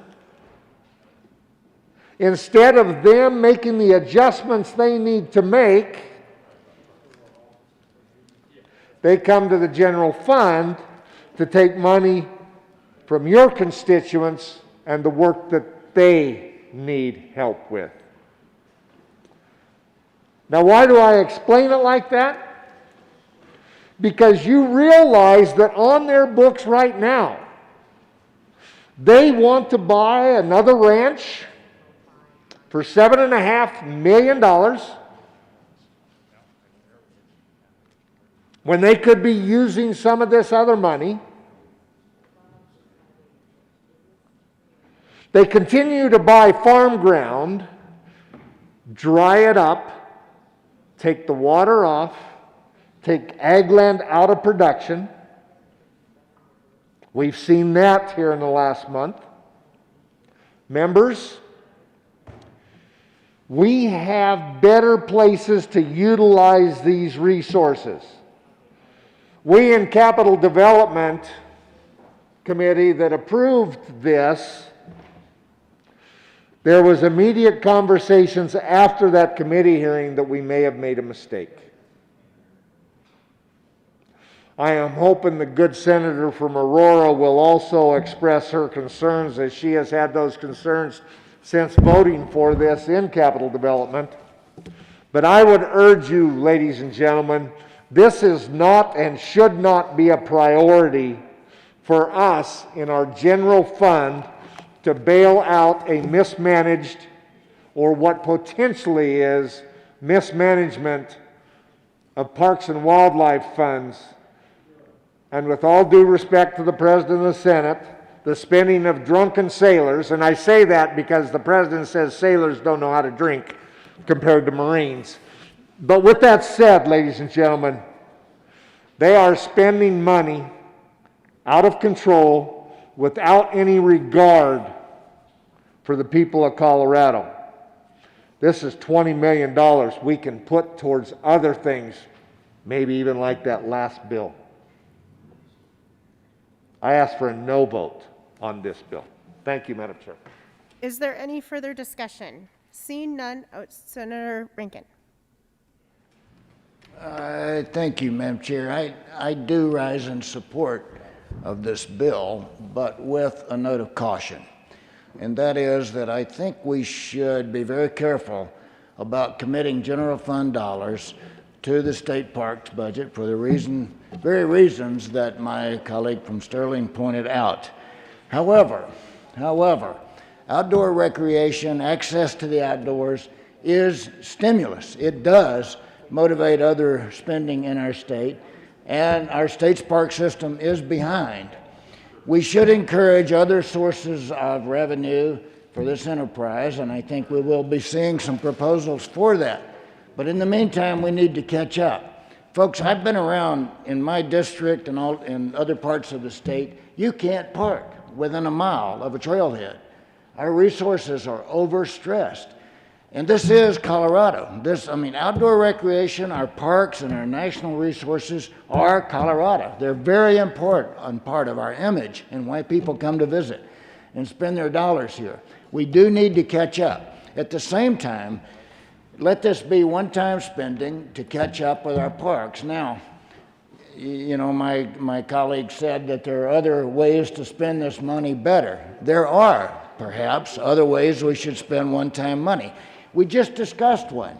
We just discussed in great detail spending $4 million for an incentive. We will be talking about a number of these other bills. We haven't even seen them yet, but there are a lot of proposals to spend one-time money. We'll be talking about things like supporting small business startups, trying to restore the business that already exists. But we'll be thinking about these priorities as we see all these other bills. For me, you know, getting our state parks caught up to where they need to be so that we can start to look for other sources of retail. If I took all the things we're going to see that are going to be called stimulus, I'll bet you this would come out very high on my list. For that reason, I support it. But with that note of caution, let this be a rare instance where we spend general fund money, even though it's one-time stimulus money, on parks. Thank you. Senator Quorum. Thank you, Madam Chair. I appreciate the opportunity to talk about this because the parks is very big in my district and they're well used as they are throughout the state. But many of you are new to this building and I'm not sure you are aware of how we became Colorado Parks and Wildlife. We had the state park system and we had the Division of Wildlife. And somehow, there's a little bookkeeping error that one day they woke up and they found out they had $30 million less than they thought they had. So it was a bailout to merge. So I'm not sure if this is a bailout. It's a need. I think it is something that we need to talk about. And frankly, we are so early in session, I don't see the need to make this decision today. I think we should wait on our revenue reports because we're just spending money like we have it. I've done that a couple of times and it didn't work out well for me. Dinah would tell you a lot more than that. I'm not against the Parks and Wildlife. What I am against is making a rash decision early in the session when I don't see the necessity of doing this early in session. I would ask that we lay this over and we get a little more information and make the right decision rather than shooting from the hip and saying, yep, we got to do it today. Frankly, I think that's a mistake. If the bill moves forward, I would have to be a no vote today. I don't want to be a no vote because I like the possibilities, but members, this is just too early in the game to make this big a decision on setting the precedence of using general fund money for this program. Senator Fields. Thank you, Madam Chair. I sit on the Capital Development Committee, and last year I was the chair of the committee. And so what happened after COVID, we reduced the funding for this project, and now it came up again, and you heard the governor in his State of the State address talking about what he wanted to do. So I would like to ask maybe if it's possible for our JBC chair to kind of talk a little bit more about the appropriation because it really has some broad strokes as it relates to our public parks and recreation. Senator Moreno. Thank you, Madam Chair. And colleagues, you know, I do want to address just a few of the comments that have been made so far. This request is interesting because the reality is that we don't put general fund money towards our park system. That in the Division of Wildlife is pretty much funded by either, as was mentioned before, lottery funds or through user-paid fees. So that is accurate, and I think that the Joint Budget Committee has established an expectation that this not be a regular request, that perhaps, yes, there are capital investments that we need to catch up on in our state park system because the state park system has seen overwhelming participation. In reality, colleagues, that is one of the only safe ways that many people have been able to recreate during this time. And so there has been an incredible increase in the visitation to our state park system. All of these investments that are being proposed are to expand capacity. They are to allow the state to be able to catch up with that visitation increase that we're seeing. And then the other piece of this, colleagues, is I want to address the overall fiscal picture for the state. I can say definitively that this is money that we do have. This $20 million transfer will not affect dramatically the fiscal outlook for the state. The reality is there have been compounding factors that have resulted in our budget being in a good but tenuous place. We closed out fiscal year 1920 in a much better position than any of us could have ever anticipated or hoped. That has resulted in about $2 billion more than we had expected. You all were here. We made some very painful cuts last year. We overshot on the reductions that we needed to make, so that is also a factor that has to be considered here. And then the federal stimulus package has helped with the fiscal outlook as well. So it is a question, however, of priorities. And all of that has to be answered by each of you. Is this high enough of a priority right now to dedicate $20 million on a one-time basis to this purpose? That is a question that you have to ask yourself. The reality is that I think through the analysis, through the case that has been made, that the Joint Budget Committee, the majority of the Capital Development Committee has been convinced that our infrastructure in our state park system is lacking, especially in light of the increased visitation. We felt it important to include this in the supplemental package. But again, colleagues, I can tell you, I can advise you, the money is there. The question is this the purpose for which you want to spend it? Majority Leader Fenberg. Thank you, Madam Chair. I'll be brief. I just want to mention a couple of items. It's true that we, generally speaking, expect Parks and Wildlife to support itself through fees collected and not from the general fund. The reason why we are having this debate, the reason why there's a bill in front of us to invest on a one-time basis $20 million of general fund is, I would argue, is not because of mismanagement. We've heard this morning that they need they're spending like drunken sailors or perhaps drunken Marines. We are loving our Parks and Wildlife to death. We are in this past year, the traffic and the visitation of our parks has been unprecedented. I don't believe this is a rash decision. I believe this is the need has been provided. The Capital Development Committee has debated this. The Joint Budget Committee has discussed this. It has gone through the Appropriations Committee. It is now in front of us to make a decision because this bill has followed all of the appropriate processes to get here. And I don't think the very end of February is too early. A couple of years ago, I ran a bill with the good senator from Montrose. He's less good these days, I guess. To allow Parks and Wildlife to increase some of their fees, essentially to keep up with inflation.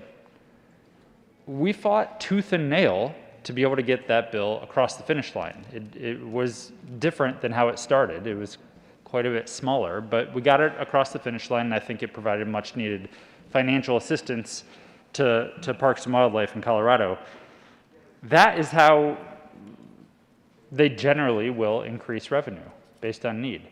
But even that was difficult. So even if they go through the process of saying, hey, we're losing value here because we're not even allowing our fees to stay with inflation, that was a very difficult political fight here in the legislature. So it is not because they are spending like drunken sailors. It is not because of mismanagement. It is because we as a state prioritize our parks and wildlife. It is because this is a cornerstone to our economy, especially in rural areas. And I would argue that the Colorado comeback, what we are hoping to see from our economy and in our communities across this state are going to absolutely rely on parks, our state parks, to have the support to be able to have the capacity of what we know the need is going to be. So I think this is a decision that, yes, it is about priorities. That's what budgets and financial decisions are all about. I think we absolutely should continue to prioritize our state parks because it is in the spirit of who we are as Coloradans. It is our unique competitive advantage in a lot of ways. And I believe our state parks are going to be a cornerstone to our comeback for our economy when this crisis is a little bit further behind us. For that reason, I urge and I vote. I want to thank the sponsors for bringing it. I think it's incredibly important, and frankly, we need to be doing a whole lot more to make sure Parks and Wildlife are supported in a more financially sustainable manner moving forward, because we know that this is something we value as Coloradans. We know the entire country values this, and that's why they come here. And we need to make sure it continues to be something that we can be proud of and something that is driving our economy forward. Senator Lundin. Thank you very much, Madam Chair. This is to the bill, but it's to a bigger set of issues that we are going to be dealing with soon, and we're starting to deal with it today. A little $4 million transfer of money within the marijuana cash tax fund. We were debating that at length earlier. A $30 million transfer from general funds to highways in Colorado, safety and green space. We debated that earlier. $20 million for parks here. A question that we all need to contemplate as we stare an economy that is the fourth worst among the 50 states today, based on unemployment figures, in the face, is the money we're spending going to generate activity? Is the money we're spending going to put people back to work? Or the people who didn't lose their jobs, is this money going to help them get an increase in income? Is the money we're spending multiplying in the economy? And here I'm going to get really wonky on you. The economists would say, what is the marginal propensity to consume? Marginal propensity to consume, MPC. How does this affect economic activity? Is it going to generate a second round of economic activity that generates a third round of economic activity, et cetera? So, what I'm framing up is a really big question we all need to be thinking about as we prioritize how we spend our money, whether it's $4 million cash tax fund or marijuana cash tax fund, $20 million for the state parks, $30 million for roads. What is the multiplying effect? What is that going to do to generate economic activity? And the question that I really want to drive to, and this is something I've spoken with members of the Joint Budget Committee about, and I would ask, as we move from $4 million marijuana cash tax fund to $1 billion of stimulus money, what are the values we are applying to make these decisions? Are we just saying, you know, we all love the parks, so let's spend money on the parks? We all like roads, so let's spend on them. Are we saying, you know what, we've thought this through, we're looking at this in a very clear analytical fashion, and if we put 20 million, 200 million, 500 million to work in this way, it's going to give us economic activity that puts people back to work. So Colorado climbs from the bottom of the barrel where we are right now with regard to employment back up to the top of the heap where we were before the pandemic. I think it is incumbent upon us to be really thoughtful about how we spend the money, not for our pet projects. I get it. We may be loving the state parks to death. I love them. And I pay a fee every time I go, and I'm a hunter, so I pay all sorts of fees that continue to ratchet up as I head into the backcountry. But do we spend the money because of a political objective, or are we spending the money to achieve greater economic activity? So the question I would lodge into the air, and I don't expect members of the Joint Budget Committee, specifically the chair of the Joint Budget Committee, to engage in this debate at this point, but I would ask, when we bring money to the well, when we bring spending ideas to the well, when we debate these ideas, can we all pause and ask ourselves and think and answer and do the analysis, say, you know what, this money is not going to have a high multiplier effect. It just isn't. It's only going to go out once, but we care so much about this. And I'm not going to represent that $20 million for the state parks would have no multiplier effect. It may have. But I'm asking, can we actually make the effort as we're setting priorities and spending money to identify what we think the multiplicative effect of this spending will be? Is it going to be something that helps somebody get back to work? Something that helps somebody pick that job back up? Something that helps turn the economic engine over so that more people benefit better? So the question I'm going to let hang in the air is, what is the multiplier effect of the spending that we are choosing to make? If we put $1 down, can we get $10 in return of economic activity? 10 times return. That would be great spending. If we put $1 down, does it just disappear as a dollar that gets consumed? That would not be as good of a spending. So I want us to pause and think about that. So that's a really big, wonky ask. Any time that somebody stands in front of you and says marginal propensity to consume, it can't get wonkier than that. But I will tell you, it's the difference between somebody getting that job back or not. And we need to be thoughtful about that. Thank you, Madam Chair. Senator Quorum. Thank you, Madam Chair. And not often I come down to talk. I had a gentleman I worked for about 50 years ago that gave me the best advice I've ever had in my life, and told me the best substitute for brains was silence. And unfortunately, I haven't been able to always follow that. But I'm not here to chastise Parks and Wildlife. I think the men and women with the boots on the ground of Parks and Wildlife do a fantastic job. The only thing I'm questioning here today is timing. I'm thrilled to know that we have the money. Absolutely thrilled. But it concerns me that I'm raising something up that does not hit my priority list. And I got to tell you right now, straightforward, my priority list for this session and for these funds is put our children back in school. Put our children back in school. When I see a 50-passenger school bus traveling with 4 kids on it, one, because the parents may not feel that it's safe to do. Senator Quorum, please speak to this bill. Madam Chair, I do not know how I could be more direct than talking about this bill, because we are taking funds that could be prioritized better. I don't know how I can be more direct. This is a bill that is going to take funds that should be going into the classroom. It should be going for the school bus. It should be going for higher education. Is this really a priority of this chamber today? Is it a priority today?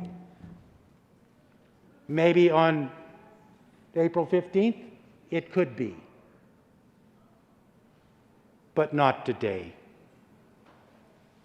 Thank you. Senator Sonnenberg. Thank you, Madam Chair, and I'll just be brief as I address the majority leader's thoughts about drunken sailors or drunken Marines and spending as such. Maybe that's not a great analogy, but let's just put this in factual perspective. Colorado Parks and Wildlife now owns or leases more land than ever before. They are now buying businesses as part of their portfolio. Businesses that we have usually left to the private sector. And they continue to grow and spend money, yet they want more of the general fund. It would make sense to me if those places are a priority, and I think we all agree they are a priority, or at least should be as people recreate more. then let's not buy the latest business bait shop. Let's not buy the ranch that the neighbors all are upset about them buying. Let's focus on what needs to be done to make Parks and Wildlife a great place and our parks a great place to recreate. You know, a number of years ago, I ran the bill to combine Colorado Parks with Colorado Wildlife. We did that so we would have the efficiencies and be able to do the things that they needed to do so that we would not be here today.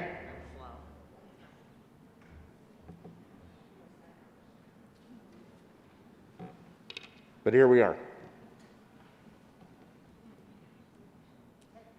And as long as we keep giving these grandkids candy, they're going to keep coming back for more.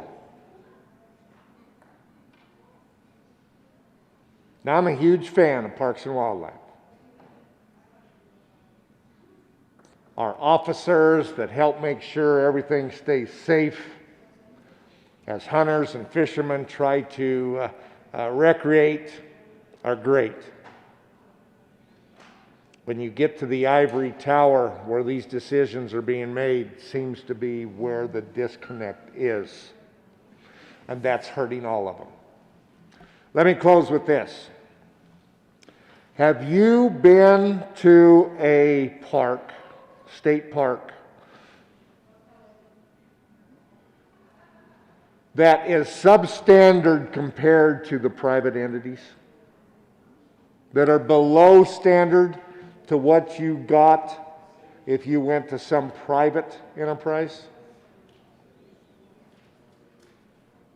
Let's look at that and ask ourselves, is this money well spent, or is this money we should be spending on other things, such as the good senator from Montrose's suggestion as children, as the good senator from El Paso County talked about business restoration, or quite frankly, should it be spent on any of those other bills that we have talked about already? I'm still asking for your no vote. Thank you. Senator Janal. Thank you, Madam Chair. And I just have a few questions for the bill sponsors. I agree that our state parks are really important, and I'm not sure about the money that's being allotted, but we have had an increase in visitation because of COVID and people wanting to get out more on trails. It does benefit children in a lot of ways, because I've seen science teachers bringing kids out of the classroom onto various parks and open spaces and getting them to understand some parts of science, whether it's biology or botany. But I've heard about that, and also, yeah, we do have an increase in visitation by adults as well, just wanting to get out of the house.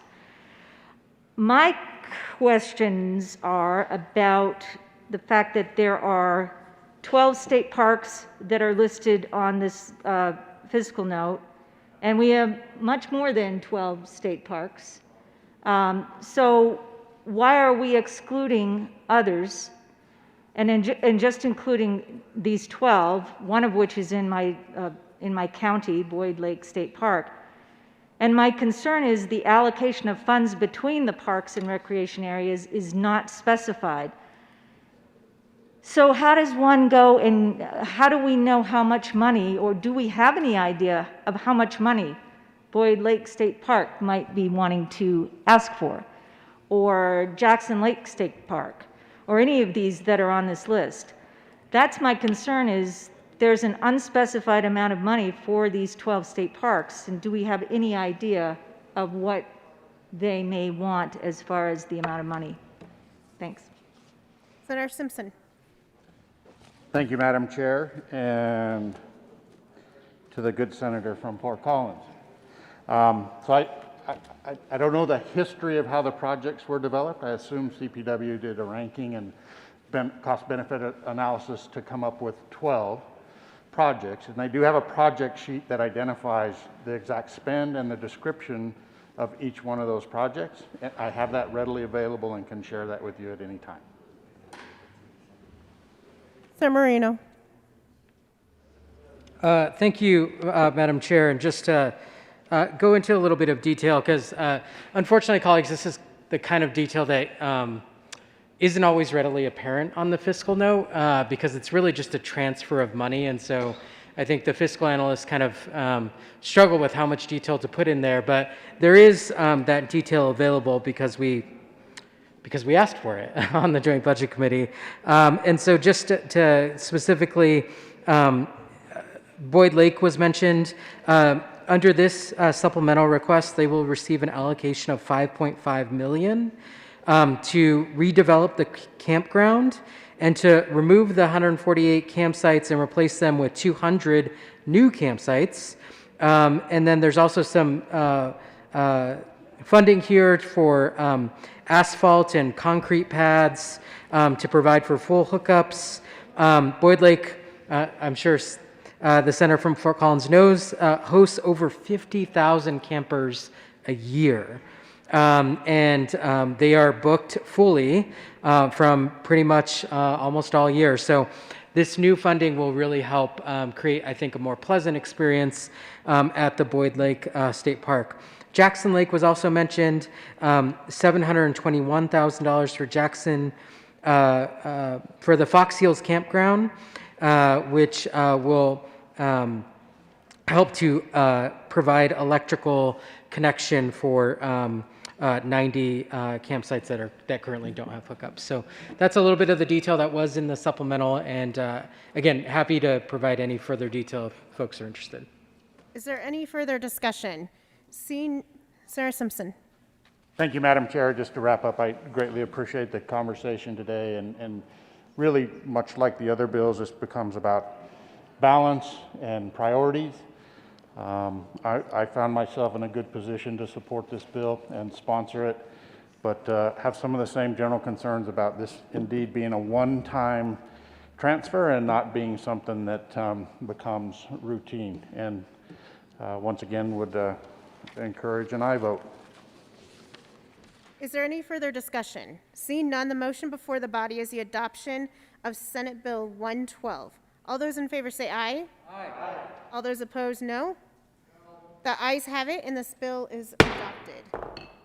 Will the clerk please read the title to Senate Bill 79? Senate Bill 79 by Senator Sonnenberg and Representative Pelton concerning the sale of animals for consumption to informed end consumers in a manner that exempts the sale from certain laws. Thank you, Madam Chair. I move Senate Bill 79 lay over until tomorrow, Friday, February 26th. If we only got through that other debate faster, maybe we would have had time, but. The motion before us is to lay over Senate Bill 79 until tomorrow. All those in favor say aye. Aye. All those opposed, no. The bill will be laid over until tomorrow. Mr. Clerk, will you please read the title to Senate Bill 55? Senate Bill 55 by Senator Moreno and Representative Ransom concerning the collection of debts owed to the state and in connection therewith reducing an appropriation. Senator Moreno. Thank you, Madam Chair. I move Senate Bill 55. To the bill.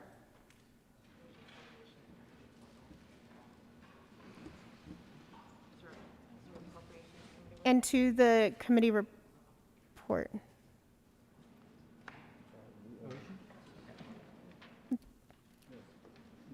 There's an Appropriations Committee report. Senator Moreno. Thank you, Madam Chair. Apologies. I also moved the Appropriations Committee report. Colleagues, this Appropriations Committee report made a couple of adjustments, really largely technical, to this bill. As mentioned before, this is the bill that does repeal the Central Collections Unit within the Department of Personnel. I ask for an aye vote. Is there any further discussion on the Appropriations Committee report? Seeing none, the motion is the adoption of the Appropriations Committee report. All those in favor say aye. Aye. All those opposed, no. The aye has it. To the bill. Senator Moreno.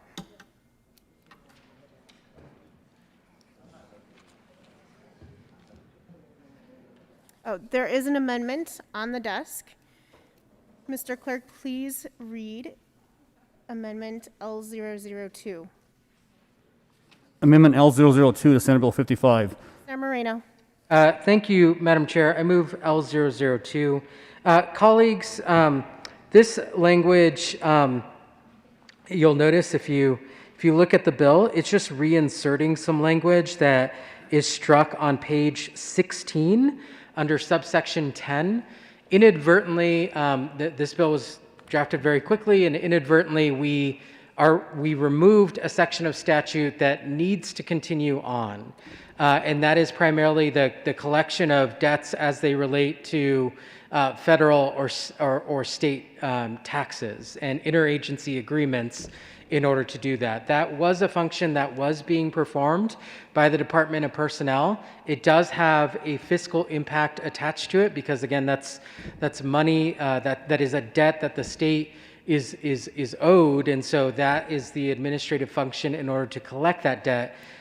Instead of what the amendment does is it reinserts that language. However, instead of in the Department of Personnel, which is where this agency did exist, that this bill proposes to repeal, it moves that responsibility to the Department of Revenue. So again, the collections unit in Department of Personnel will no longer exist, but that one specific function, which is only a piece of what that office did, will move to the Department of Revenue. I ask for an aye vote.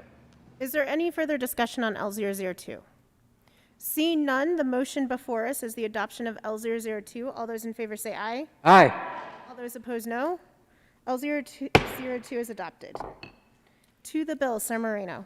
Thank you, Madam Chair. And colleagues, this bill has a fairly long history because years ago there was a bill that was passed by the General Assembly to transfer the collection of debts as it relates to institutions of higher education, and allow them to do that themselves. Ever since this collections unit within the Department of Personnel has been on life support because that was the biggest book of business for the state. And so in the past, we've allocated resources just to try to keep them going. But the reality is that this is a function that is better suited for each department. There is no real need for a central repository for that function. And so this bill proposes to repeal that function in the Department of Personnel. I ask for your support. Is there any further discussion on Senate Bill 55?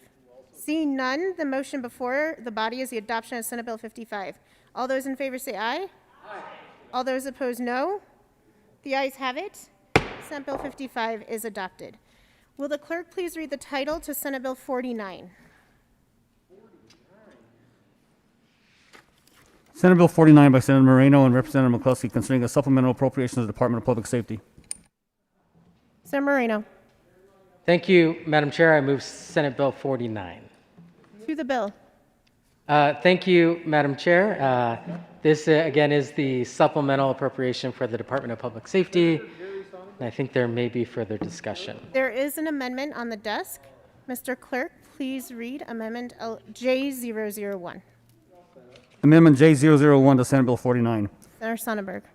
Thank you, Madam Chair. I move the amendment number J001. Sorry, grabbed the wrong folder coming down here. Thank you, Madam Chair. What this amendment does, if you look in your book, there is a line item of just over $5 million to contract to have a large jet tanker parked at Colorado Springs to fight wildfires.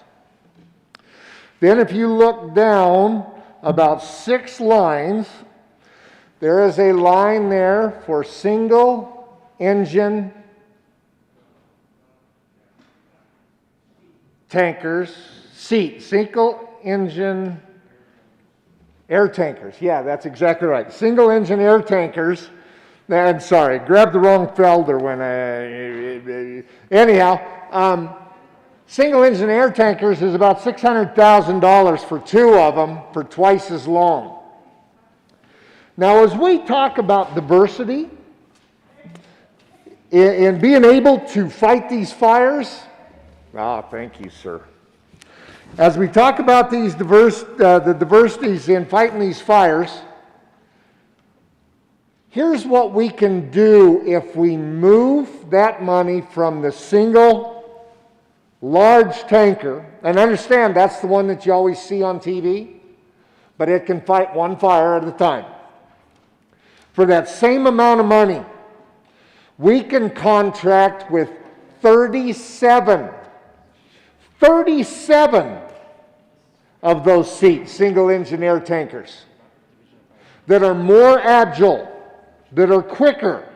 They obviously can't carry as large a load, but in a year where you have multiple fires all over, and you have one huge tanker, and you have 2 seat airplanes, how do you fight those fires? If you have 37 additional airplanes in addition to those 2, all of a sudden you have an opportunity to win that battle. You have an opportunity to have planes strategically placed all around the state and able to fight those fires. I've been fighting for this for years. It doesn't take long to get those airborne and working. The large tanker becomes a challenge when it only can fight one fire at a time. I would ask for us to adopt this footnote. It's all on the same line, but we're telling them, you need to look at this.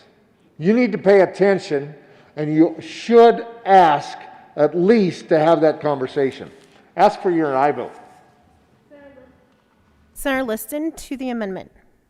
Yes, thank you, Madam Chairman. Well, members, I rise in support of this amendment. I remember very well in 2018, I believe it was, when they had the Spring Creek fire, correct me if I'm wrong, 2018, down over Levita Pass, and it burned. At that time, it was the first or second largest fire in Colorado's history. It burned, I think, 109,000 acres. And I knew a lot of people down there and had a little bit of interest myself down there. And I remember I was out at the Colorado Springs Airport, which is where the global supertanker is based. And I took it upon myself to literally, while I was out that way, to drive, and I knocked on the door, and lo and behold, a gentleman who is one of the leaders or whatever, he had some authority with the global supertanker. We had a very nice discussion, but this is while the Spring Creek fire was going on. I said, you know, where is the global supertanker? You know, gosh, you know, that supertanker itself could fly over, and you know, if you have seen pictures of it, it's a reconverted 747 that can drop an immense amount of water and fire retardant. And he goes, well, you know, I asked him, well, why isn't it here in Colorado? You know, we're seeing a massive forest fire that's burned all kinds of structures and threatened wildlife and everything. Why isn't it here? And he goes, well, it's not here because it's been contracted out. It's in California or Chile at that time. Believe it or not, they're having forest fires in Chile or wherever. And, you know, it was very frustrating is that Colorado had not signed a contract with the global supertanker. And so our only option was just to let things burn. There weren't others. So I think the good senator from Sterling, this is a great idea, is to have these smaller, more nimble, single seat firefighting planes that can be kind of like flies and buzz all around and be right and precise. I think it's a great amendment. I urge and I vote on J001. Senator Moreno. Thank you, Madam Chair. And I will ask for a no vote on J001. The distribution, colleagues, that you see, the distribution of the funding that you see on page 25 in the Department of Public Safety supplemental, that's a recommendation directly from the Division of Fire Prevention and Control. To think that we know better than the folks that are engaged every day that are fighting these fires, I don't see how, I just don't see how we could override what the funding that they've asked for, that they have carefully evaluated, that they know what's needed. I imagine the large air tanker that is at dispute here is more capable of putting out large-scale fires than the smaller ones. You know, former Senator Pat Stedman used to have a line for footnotes that they're letters to Santa Claus because they have no real enforceability.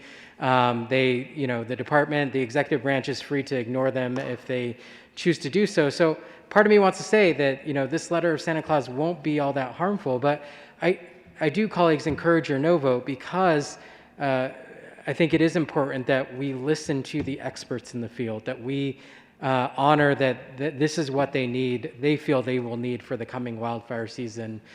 So I encourage you to vote no on J001. Senator Rankin. Well, I do want to follow and say that, you know, this is the recommendation from our department, and it is endorsed, and, you know, it's based on years of their experience, endorsed by our hero firefighters throughout the state. So it's the recommendation that they presented to us and was backed up by several presentations. It's, you know, think of this as tools in a toolbox. You know, there are different tools for different applications. And this is the toolbox that our firefighters have asked us for. You know, in terms of the difference, you know, there are very good arguments depending on what fire you're fighting. There's no argument that single engine tankers are better for open areas, grass fires, and, you know, perhaps those fires that would occur in the eastern part of the state that my colleague from Sterling is so familiar with. There's no question that those small single engine tankers work better there. However, they tell us that the large tankers are more effective in heavy brush and timber fires and mountainous terrain. Just in terms of, you know, carry capacity, the single engine tankers carry about a fourth of the fire. So a single trip on a large fire with a large tanker can make a big difference and is more effective for those kind of fires.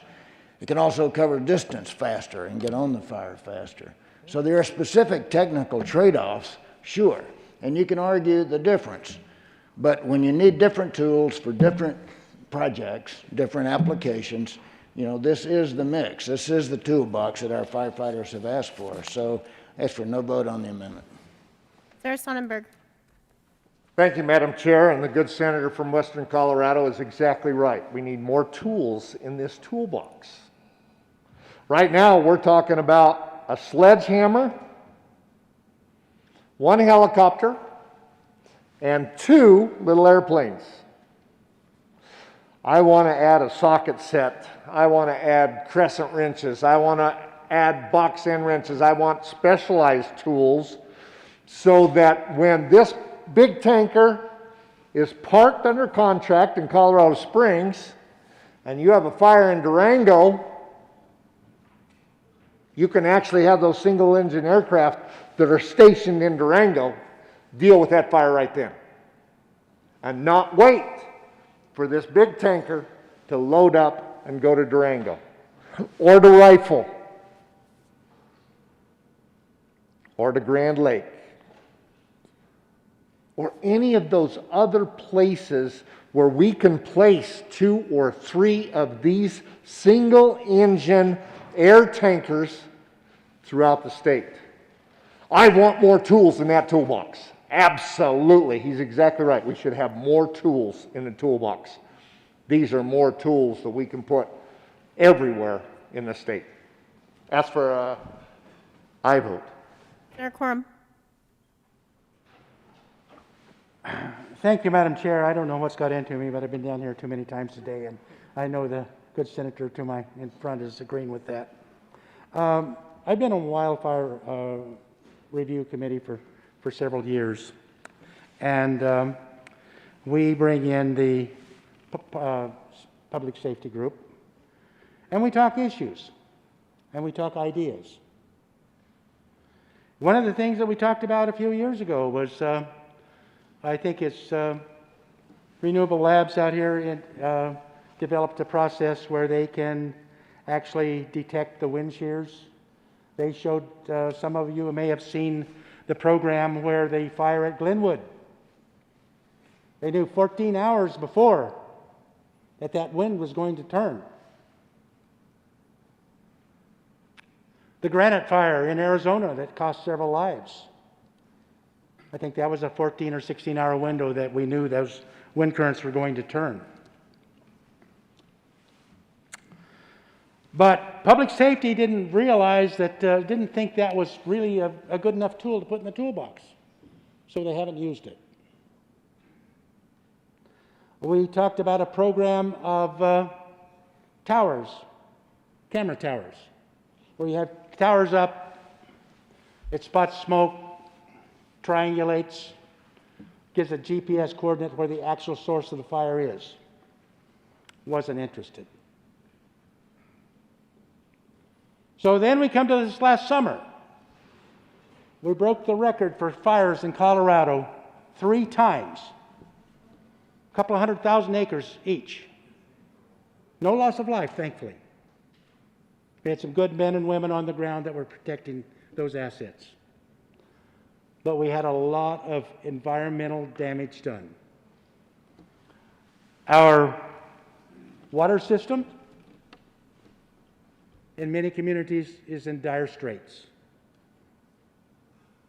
because their source of water has been destroyed.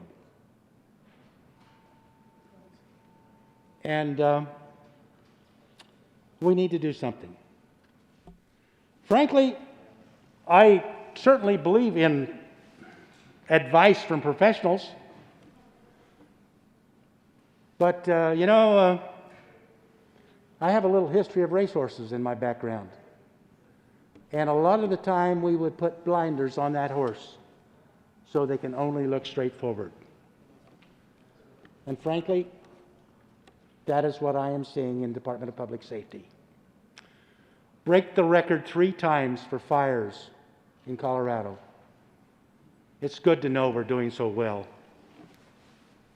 Is there any further discussion on the adoption of Amendment J001? Seeing none, the motion before us is the adoption of Amendment J001. All those in favor say aye. Aye. All those opposed, no. No. The noes have it. J001 is lost. To the bill. Is there any further discussion?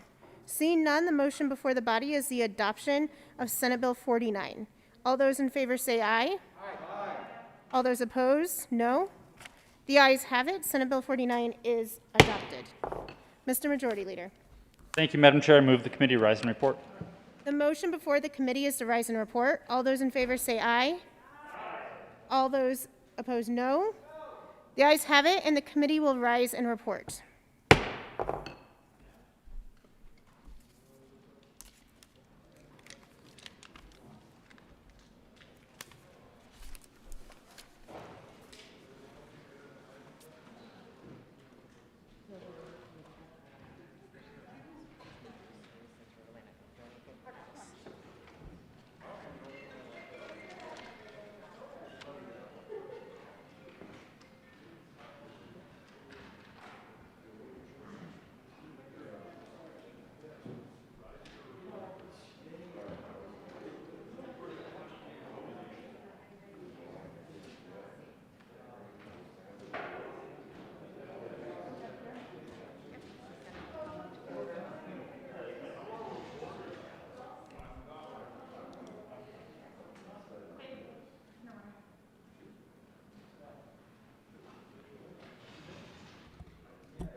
The Senate will come to order. Senator Winter.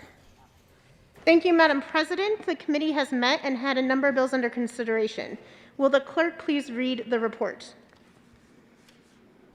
Madam President, your committee in the whole begs leave to report has had under consideration the following attached bills, being the second reading thereof, and makes the following recommendations thereon.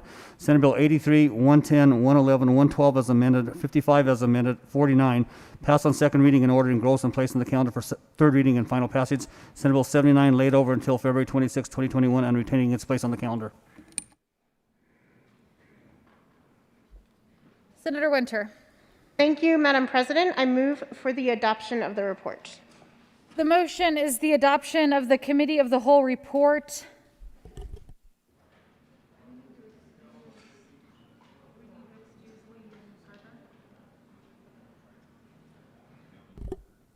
The motion is the adoption of the Committee of the Whole report. Are there any no votes?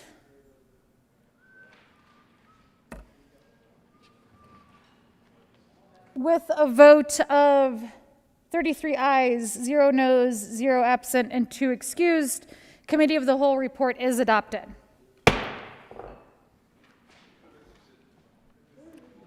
Senate Bill 83, Senate Bill 110, Senate Bill 111, Senate Bill 112 as amended, Senate Bill 55 as amended, Senate Bill 49 passed on second reading and ordered engrossed and placed on the calendar for third reading and final passage. Committee reports. February 24th, Committee on Education. After consideration of the merits, the committee recommends the following. Senate Bill 8 be referred to the Committee of the Whole with favorable recommendation and recommendation to be placed on the consent calendar. February 24th, Committee on Education. After consideration of the merits, the committee recommends the following. Senate Bill 56 be amended as follows, and so amended be referred to the Committee on Appropriations with favorable recommendation. Message from the governor.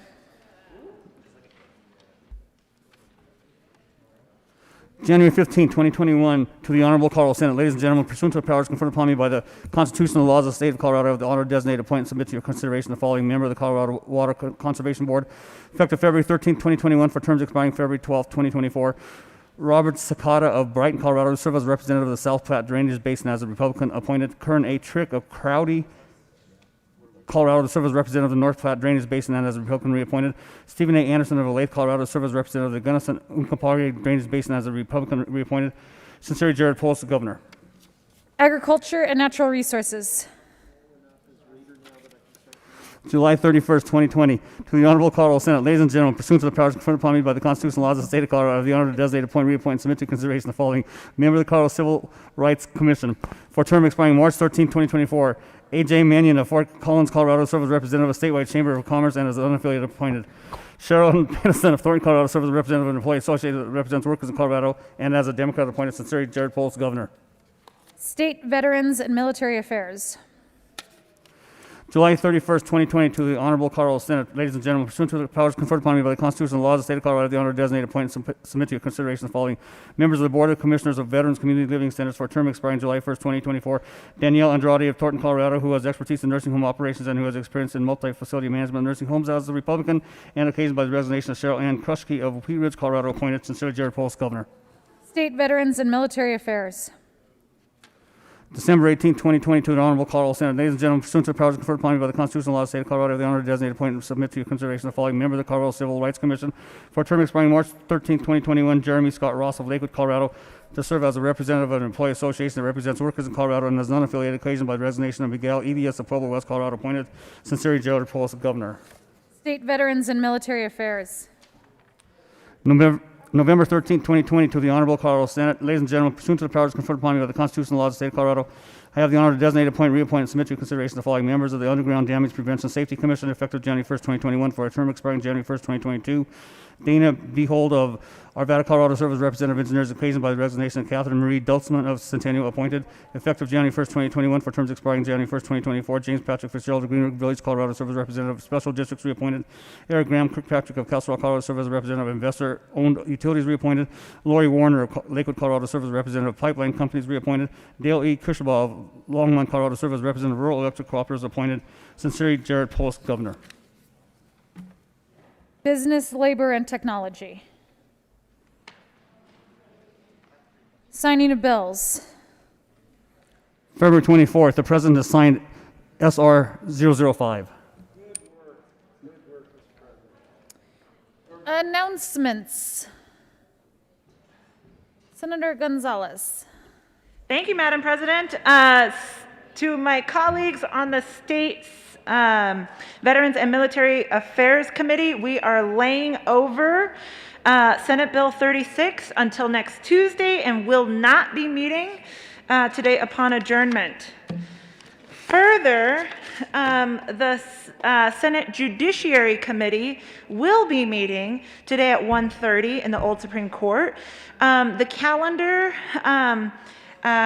is quite full. We will be hearing confirmation hearings for the members of the State Board of Parole, as well as the Juvenile Parole Board. We will be hearing Senate Bill 74 and Senate Bill 68. However, we will be laying over Senate Bill 59, and we will be hearing Senate Bill 17. Members, I expect, as the Senator Lee, to see you all promptly at 1:30.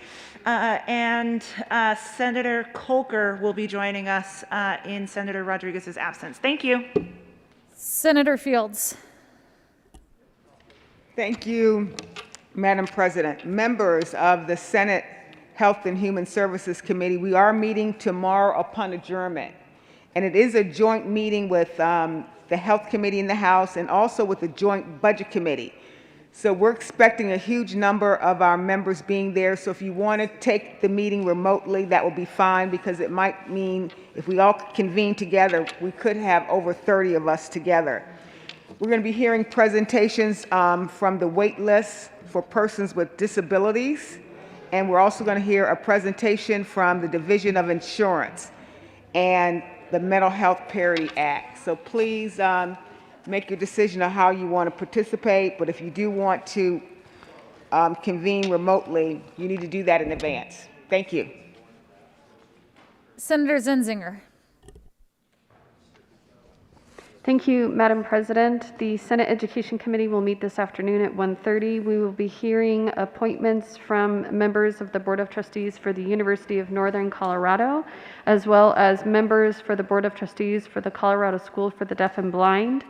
If you are interested in coming back and hazing one of our former senators, the good Senator Mike Merrifield from Colorado Springs will be in the hot seat today. So in addition to that, we will be hearing two bills, Senate Bill 100 and Senate Bill 104. Thank you.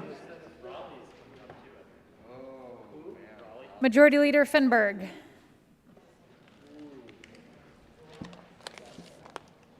Thank you, Madam President. Members, if you have a bill that is due today and it's still in your possession, please turn it into the desk. We will be recessing because there's a few bills lingering out there somewhere that we still need to read across. So please, if you do have a bill in your possession that is due today, please get it to the desk as soon as possible. Madam President, I move that the Senate recess until 2 p.m. today.